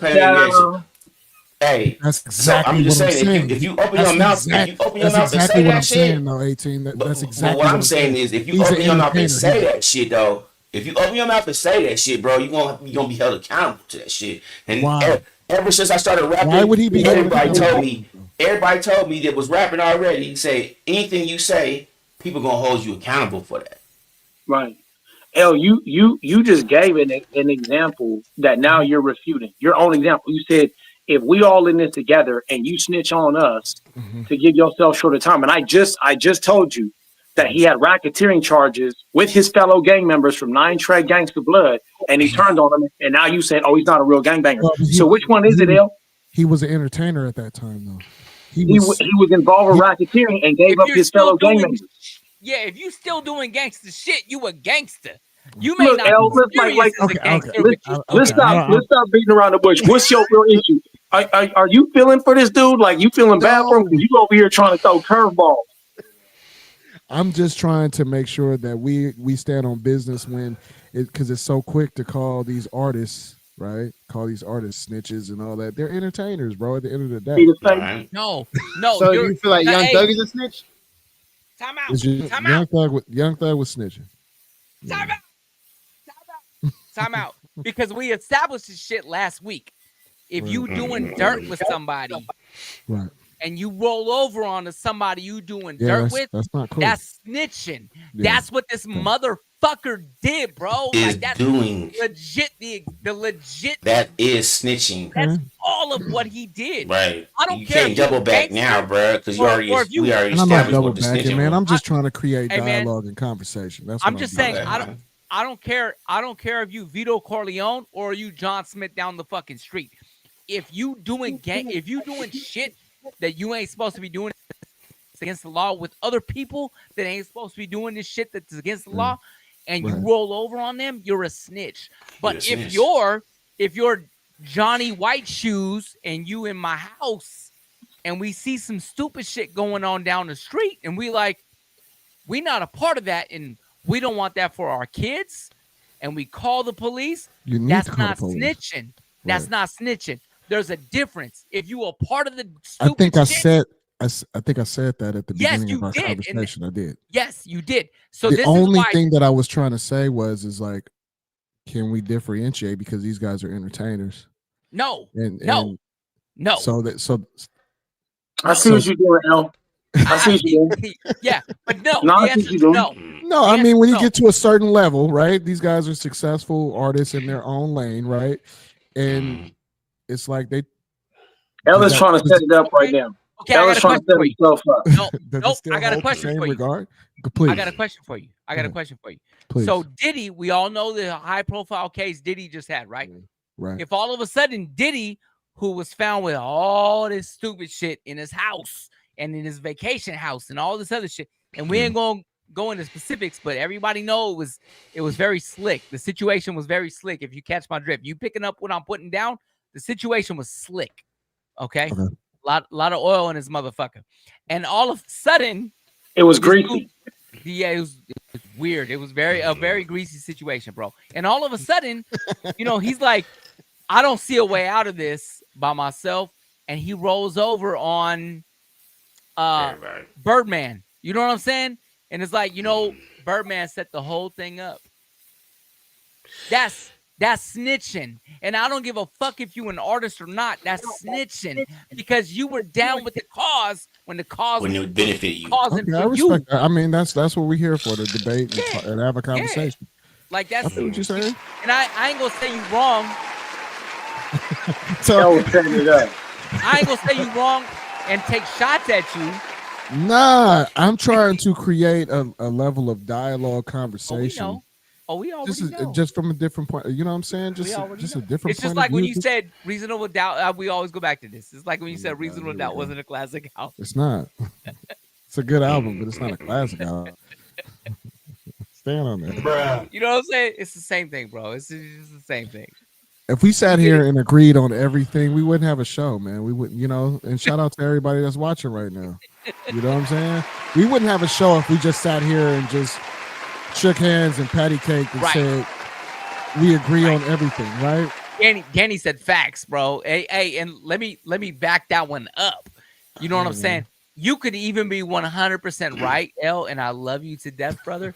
But I'm probably gonna find a way to disagree with you anyway. Nah, that's why we've been brothers for 37 years. You know what I'm saying? Now we just have a platform to where we can get online and talk about it in front of people. I agree with Tracy, man. Tracy said civilians can still snitch. You and me can still snitch on somebody and get them caught up on some charges. Doesn't matter if they are fake gang or gang. It's still Gang. something, huh? Gang. Hey, I got a question then. Okay. Do you got a responsibility as a snitch, right? Do you got a responsibility to the person that you snitched on? Depends. I'm asking. That What happened depends. to That what depends. happened to A2 Breezy? He'll be back in a second. His internet been struggling. There was a while where he went I on thought a bro rant, felt bro. a certain type of way. I was like, well, what the Nah, He was like, nah. hold There on, was a L. rant. He was like, There was hold a on, whole L. rant he did. There was a whole rant he did where like he was just like this. but like he kept talking, and I was like, okay. Yeah. He was like going through it. Every Thursday night, the MIDI Lab Show. MIDI Lab Show. Hey, LX though, man, can you repeat that question one more time, sir? As a snitch, do you have any like responsibilities or obligations to the person that you snitched on? Now, here's why I'm asking this. I watched the interview. I watched Thug's interview. And at one point, it seemed like he was a little bit hot because he said, gonna sign these papers. And he told everybody that YSL was a game, that YSL was a gang, right? But Gunna never visited me. He never put money on my books. Gunna never visited my mom. Gunna never talked to my sisters. Gunna never, none of these things, right? The person who snitched on him, he says, never did these things for him after snitching to make it like right. Do you think as a snitch, you got an obligation to the person that you snitched on? Fuck no. Hey man, I'm not a snitch, so I can't really, I don't know. But let me tell you logistically, like I'm thinking about it, like, you know what I'm saying?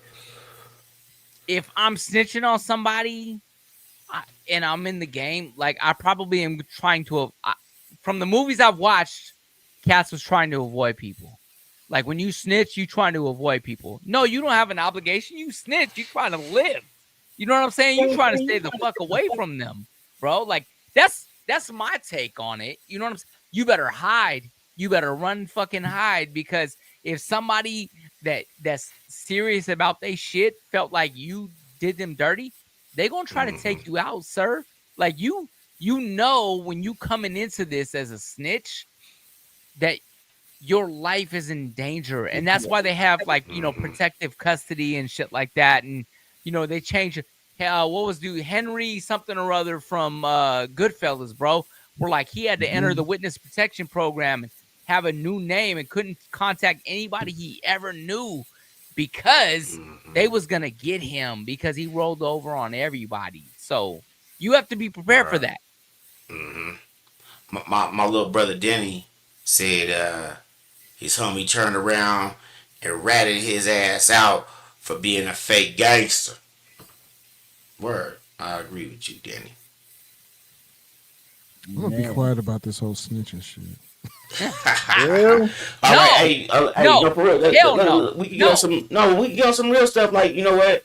What's more important than that is that, you know what I'm saying? It is post September 8th. And you know what I'm saying? Let's give it up to my boy L. He about to be 199. You know what I'm saying? Happy birthday, my Nizzo. That's how they feel. Hey, look like he just graduated high school though, man. Like he is young than a motherfucker looking. You know what? I want to thank everybody in the chat that's watching. You could be anywhere in the world, but you're right here with us tonight, and we do appreciate that. Hey man, we love it. Thank y'all. It's awesome. Y'all. You know what I mean? I got a lot of snitches. I saw that. Ooh, hey, post that one. Hey, somebody bring that one up. I love that. Somebody bring that. Yes. Yes. There's a lot of snitches out here, man. Oh my God. Oh my Shout out God. to Dog 71. What up, Dog 71? Hey, that dude's legit. I love that dude. That dude is the man, bro. No lies.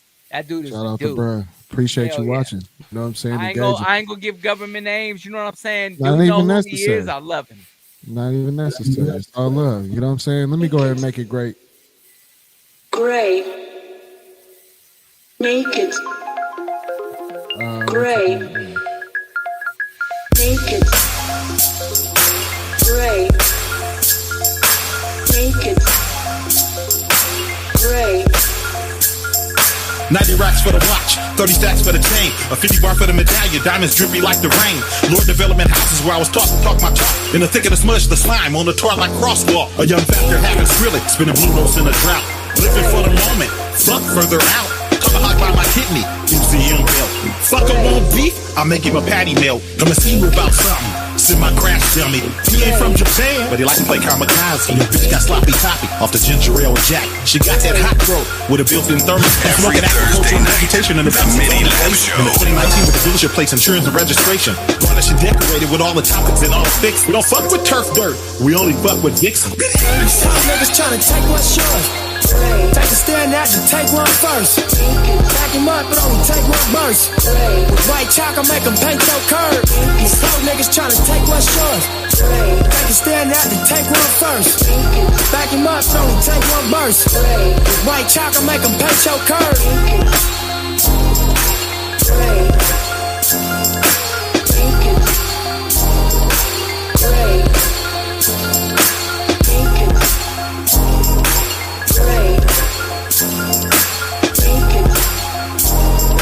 We only drop hits on We Love Radio.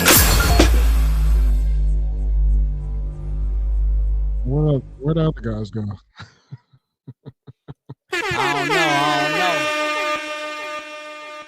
You about to pull up on Saturday, Mike G? Yeah, I'm gonna be there, bro. I'm gonna be there, man. Yeah, that's what's up, man. I haven't seen you since I've been out here. No, man. Yeah, we're going to. Hey, I wanted to ask. What'd you say? No, I was gonna say, man. Dog 71, yo, homie from Season Tickets. You know what I'm saying? Hey, he from the sevens too. FYI, anybody who don't know, 707 say it backwards. You know what I'm saying? Yeah, so if I ain't got tickets for sale, he got tickets for sale. You know what I'm saying? Like one of us always got tickets. Niner gang, baby.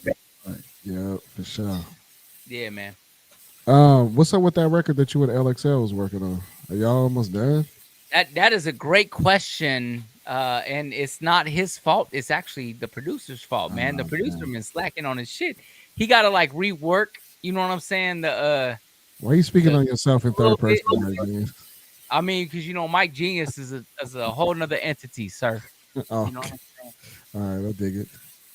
Nah, I got to rework the beat, man. You know what I'm saying? Okay. Not bad. Yeah, go ahead. You hitting that applause and I can't talk because like stop all that clapping. Right? Stop it.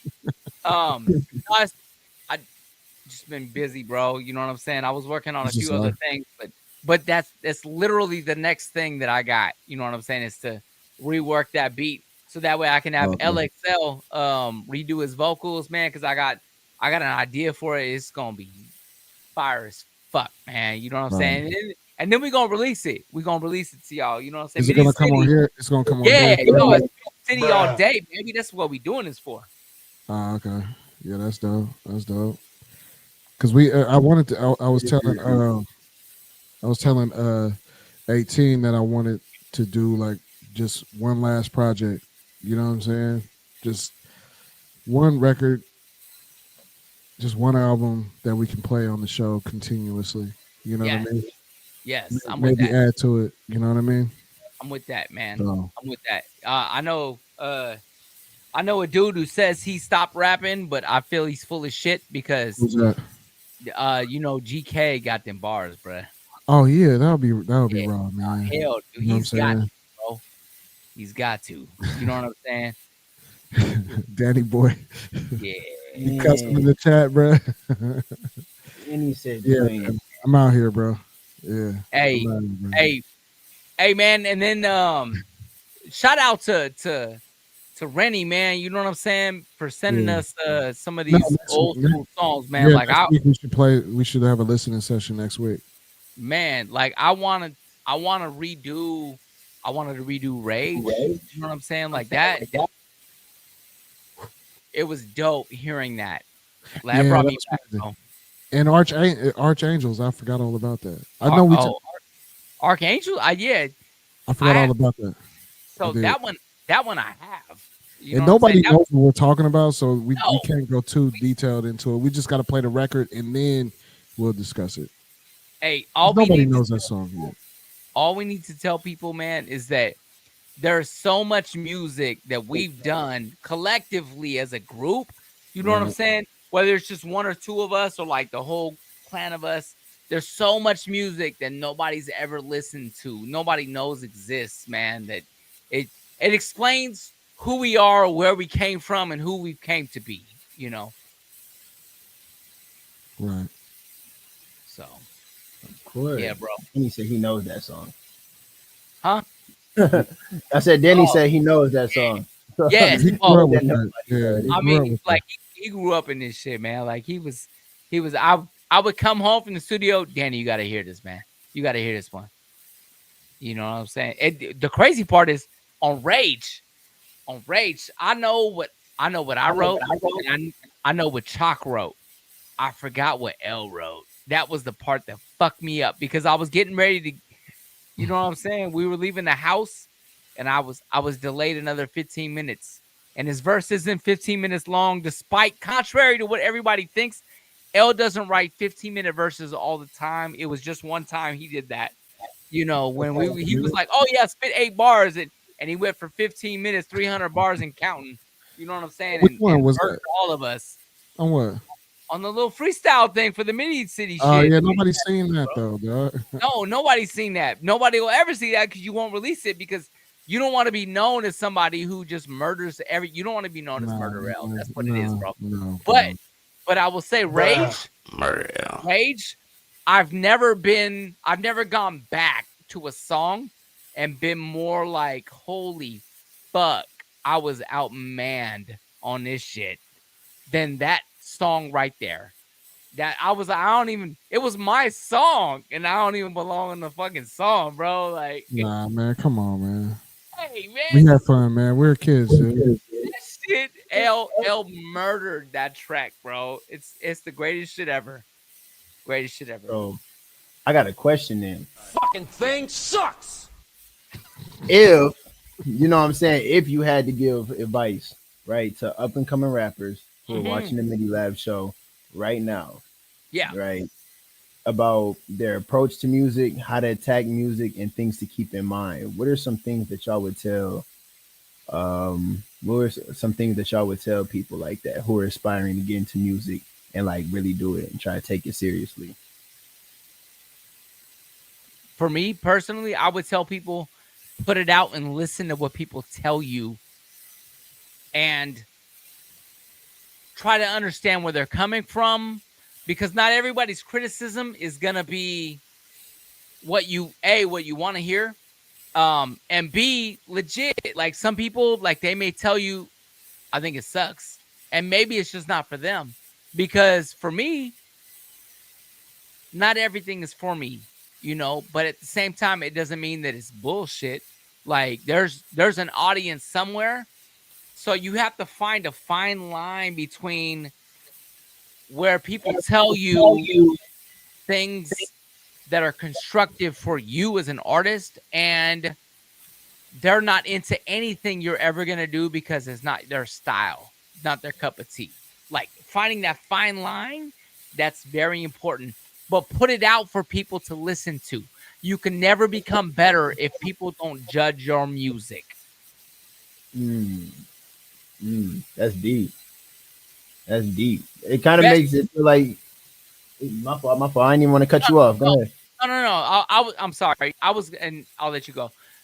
I was gonna say the best shit I ever heard about my music wasn't that I'm the dopest or like my bass lines are the best they've ever heard. It was none of that. Some dude told me one day in my first year of making music, all my shit sounds the same. And so I took that and I was like, I was offended at first. And I was like, you know what? Instead of being offended, I'm going to make something different.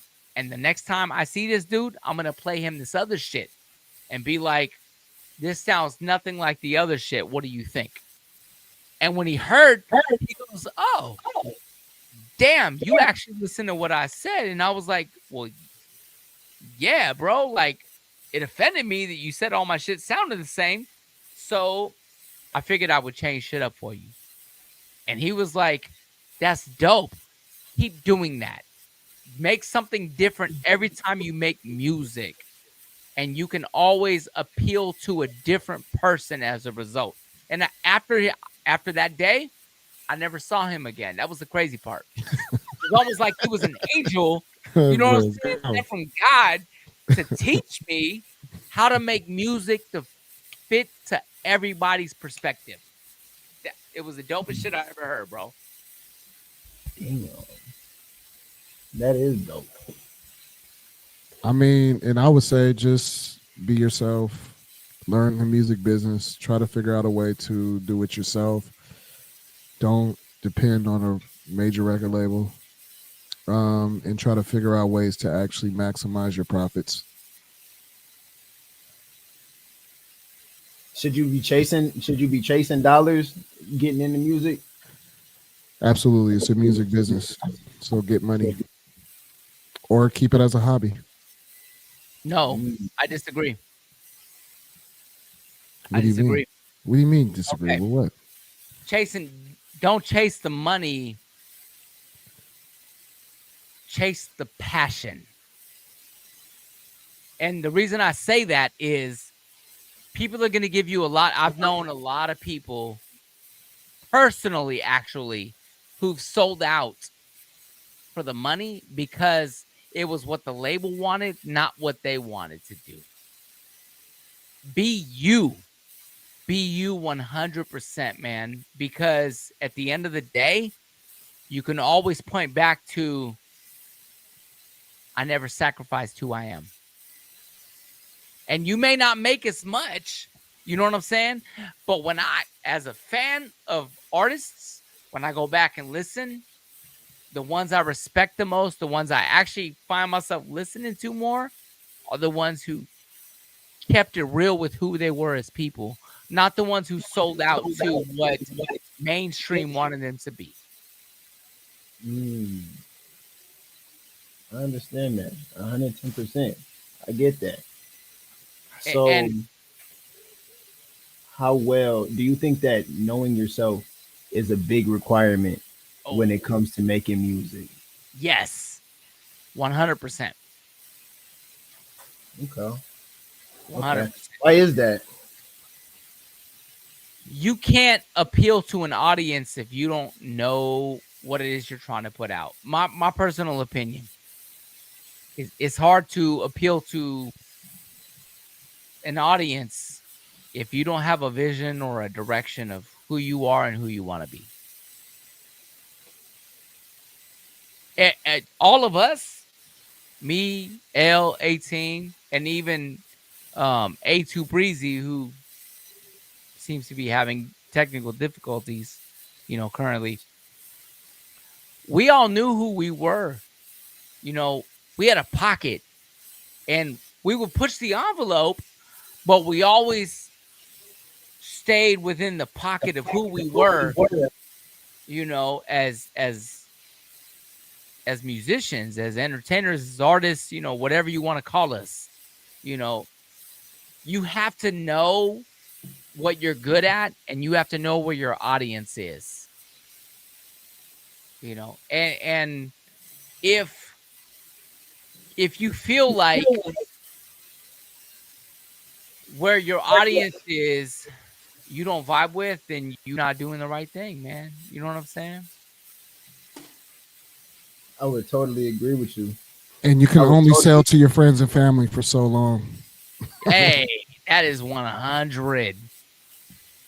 So don't, if you're promoting to just your friends and your family, it's only going to go so far. At the beginning, they're going to love it. They're going to support it and stuff like that. But then after a while, you're going to start to see, like, is this even working? So, well, they may always love it and support it. But the thing is, you need to find people who challenge you, man. Like people who don't just kiss your ass. What you don't need, I will tell any artist, what you don't need are yes men. That's 100% what you don't need is yes men. We always had people around us who kept it real. Hey man, honestly, I'm not vibing with this. Oh really? Why not? Let me tell you why not. And you have to have an open mind and listen to what it is that they're telling you, because people who kiss your ass are never going to be 100 with you, man. Like, They're gonna tell you what you want to hear. I don't need those people in my life. I got enough of that. My mom and my dad, they love everything I do. And maybe because it's dope, but maybe it's because they love me and they're just happy to see me invested in something positive in life. You know what I'm saying? I don't know. What I want to know is, why don't you like it? And I may not agree with you. I may tell you, you know what? That's what your vision of where I want to go is not where I want to go. And that's okay too. But at the same time, same token, I need to know where my worst critic lies. So I know if I'm capable of doing what it is that they are looking for from me. Right. Okay. Word. That make a lot of sense though. Go ahead, 18. Go ahead, 18. Jump in. I want to hear what you got. No. I wasn't gonna jump in. I was just saying that's real though. I agree with Mike saying. Man, but you from your like specific standpoint of being like an artist and stuff like that, and on top of that, you've been making big moves like with like your record like label and stuff like that. What are some core things that you would tell people who are rapping to keep in mind as they are making music? Keep in mind that every label is Rape You Records. You know what I'm saying? You should work for yourself. Amen. I've been signed to 2 labels, and the best label I ever had was my own. You know what I'm saying? Where I control what's going on. You know what I'm saying? No one can tell me what I can put out or put in. You know what I'm saying? And another thing is like, if you feel like being an entertainer is your goal or your avenue, don't give up. Don't stop. Keep going. You know what I'm saying? One day your hard work is gonna pay off. You know what I'm saying? You don't believe me? Ask Kendrick Lamar. You know what I'm saying? Just keep going. You know what I'm saying? Keep making content. Keep making music. You know what I'm saying? Eventually, one of them things gonna bop. You know what I mean? Especially if you're an artist that is really true to your craft. You know what I mean? And that's another thing. Stay true to your craft. Don't veer off and do what. Yeah, it's crazy. It's good to get criticism and take advice. Take that advice, but don't veer off from your own craft. You know what's crazy? Just to piggyback off what you were saying, 18, is like every time, either whether it was me and Mike trying to make a beat or we hear something we're inspired by, let's just say Dr. Dre, or we inspired by Rick Rock, and we'll try to make a track that's kind of similar, and it never came out right until we made the music that we were comfortable making and sounding like, and it always worked out. You know what I mean? Right. So, yeah, don't veer off. Don't try to sound like somebody else. It doesn't work ever. Create your own sound. Create your own base of people. Build a dope team, and, move forward. You know what I mean? And get past family and friends. That's the biggest obstacle. Get past family and friends. You know what I mean? They're there to support you, but don't depend on just them. You know what I mean? You got to actually spread yourself out a little bit and try to create, step into those spaces that's kind of uncomfortable. Yeah. The other part of that is use those haters, man. You know what I'm saying? People are going to hate you because you're you. Use that. When I was young, I got into trouble, and my mom and my dad, they sent me to see somebody whose job literally was to scare the shit out of me. You know what I'm saying? To keep me out of getting in trouble again. That was his whole focus. That was his whole goal. So he asked me what I wanted to be, and I said a musician. And I might have been like 12, 13 years old.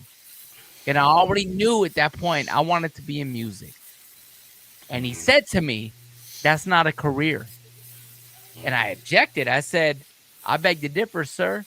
It's actually a great career. And he said, yeah, for maybe the top 1%. And I said, no.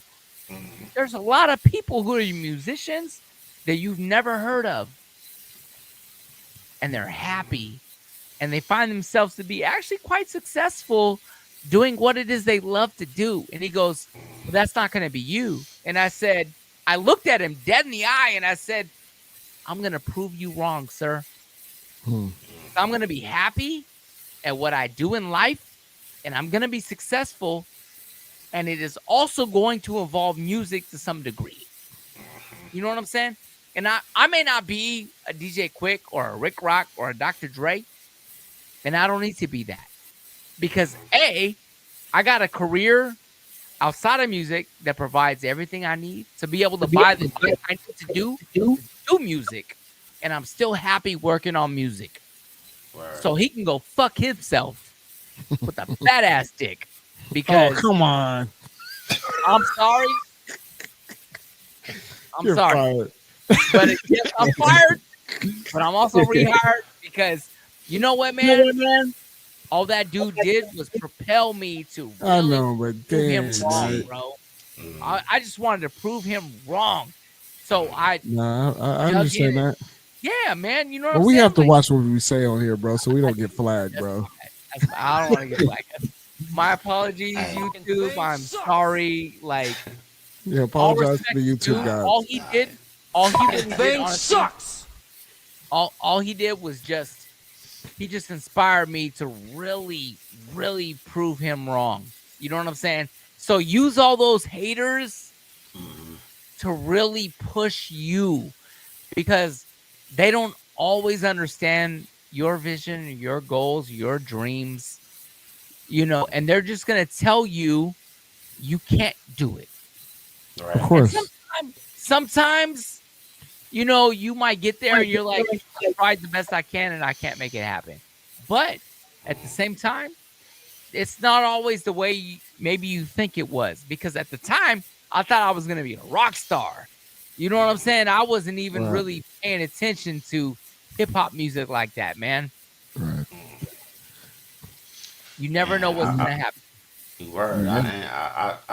I appreciate that aspect, and I totally agree with you, Mike. You 100 on that. You know what I'm saying? I also want to just put in this though too. You know what I'm saying? I want to thank everybody for just coming and just tuning into the MIDI LAB show. Yeah. You know what I'm saying? You want to get some swag? Go to baymerica.com. You know what I'm saying? Check out the swag there. Get you a glass. Get a t-shirt. You know what I'm saying? A hat. You know what I'm saying? We here. You know what I'm saying? Every Thursday.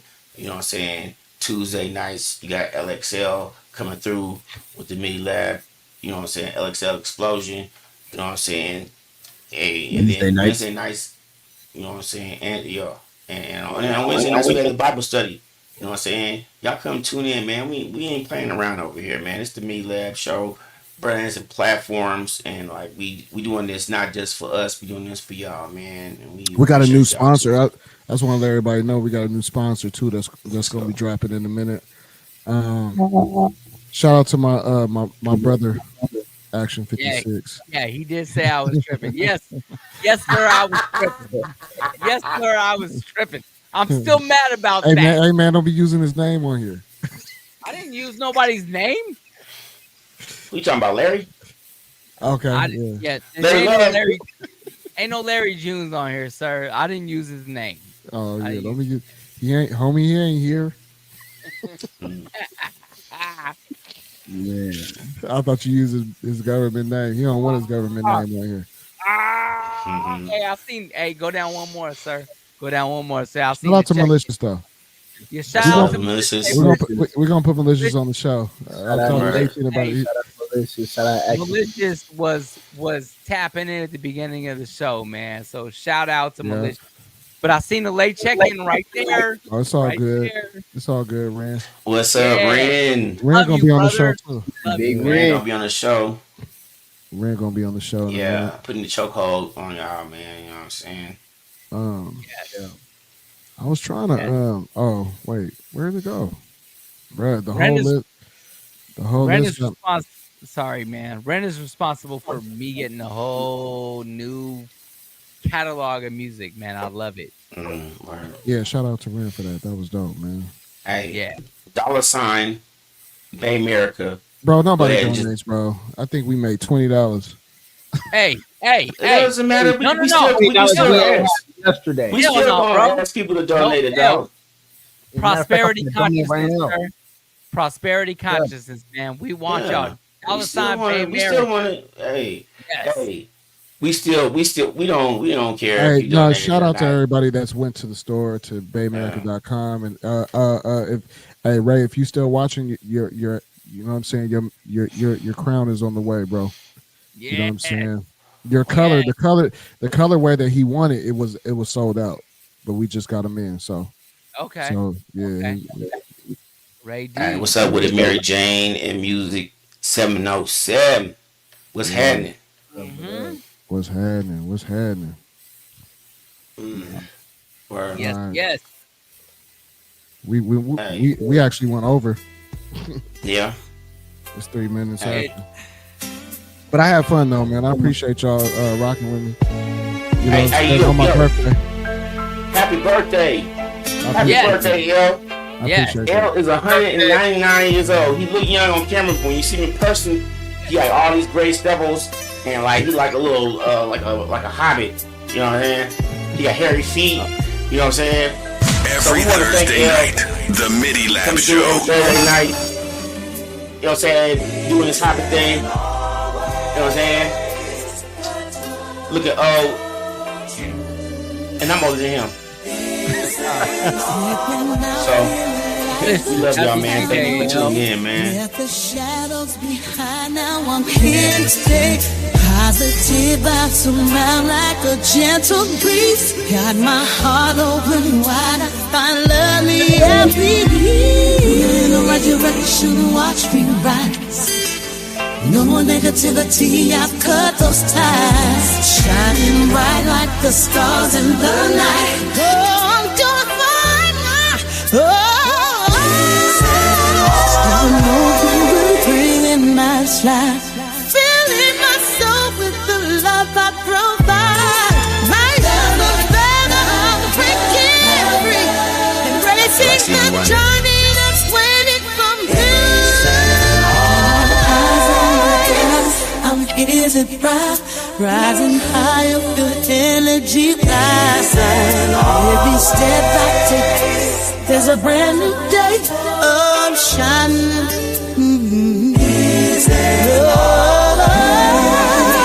Watch me rise. No negativity, I've cut those ties. Shining bright like the stars in the night. Oh, I'm doing fine now. Oh.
Mr. Bodie James, tins is a cut over 26 O's of flame. Shit look like ocean grain.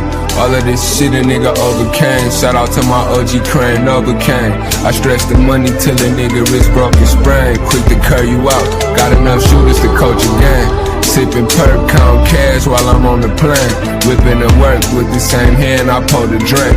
I need a pill to calm my stomach, help console the pain. 500 grams of Superman, 2 bricks of Lois Lane. Just took your whole life savings and blew that on the chain. He sell weed, I sell blow, now we on pro the same. Same as I want for myself, same as I want for game. I'm still that same game man, but talking and calling slang. I had to grind, had a lot of money on my mind. Started off with a jar full of dimes. Started looking for love, it was all for me to find.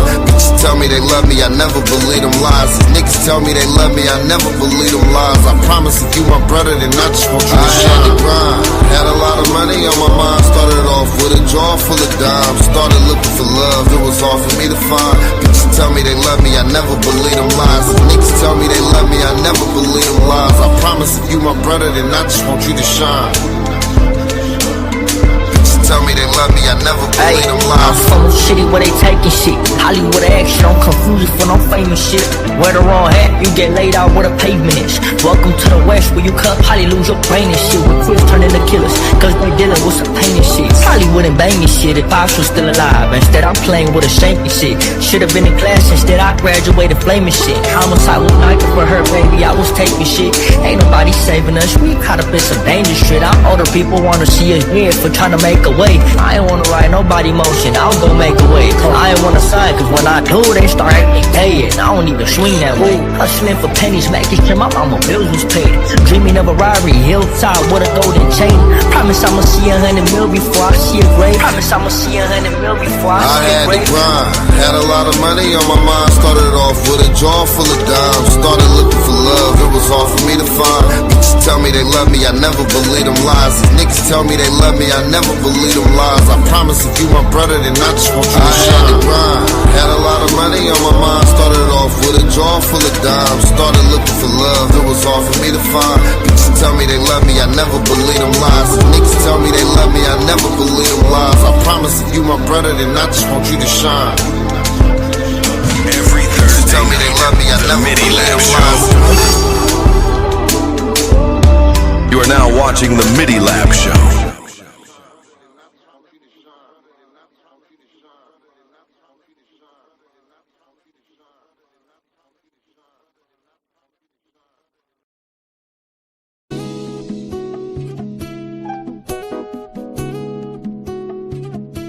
You are now watching the MIDI LAB Show.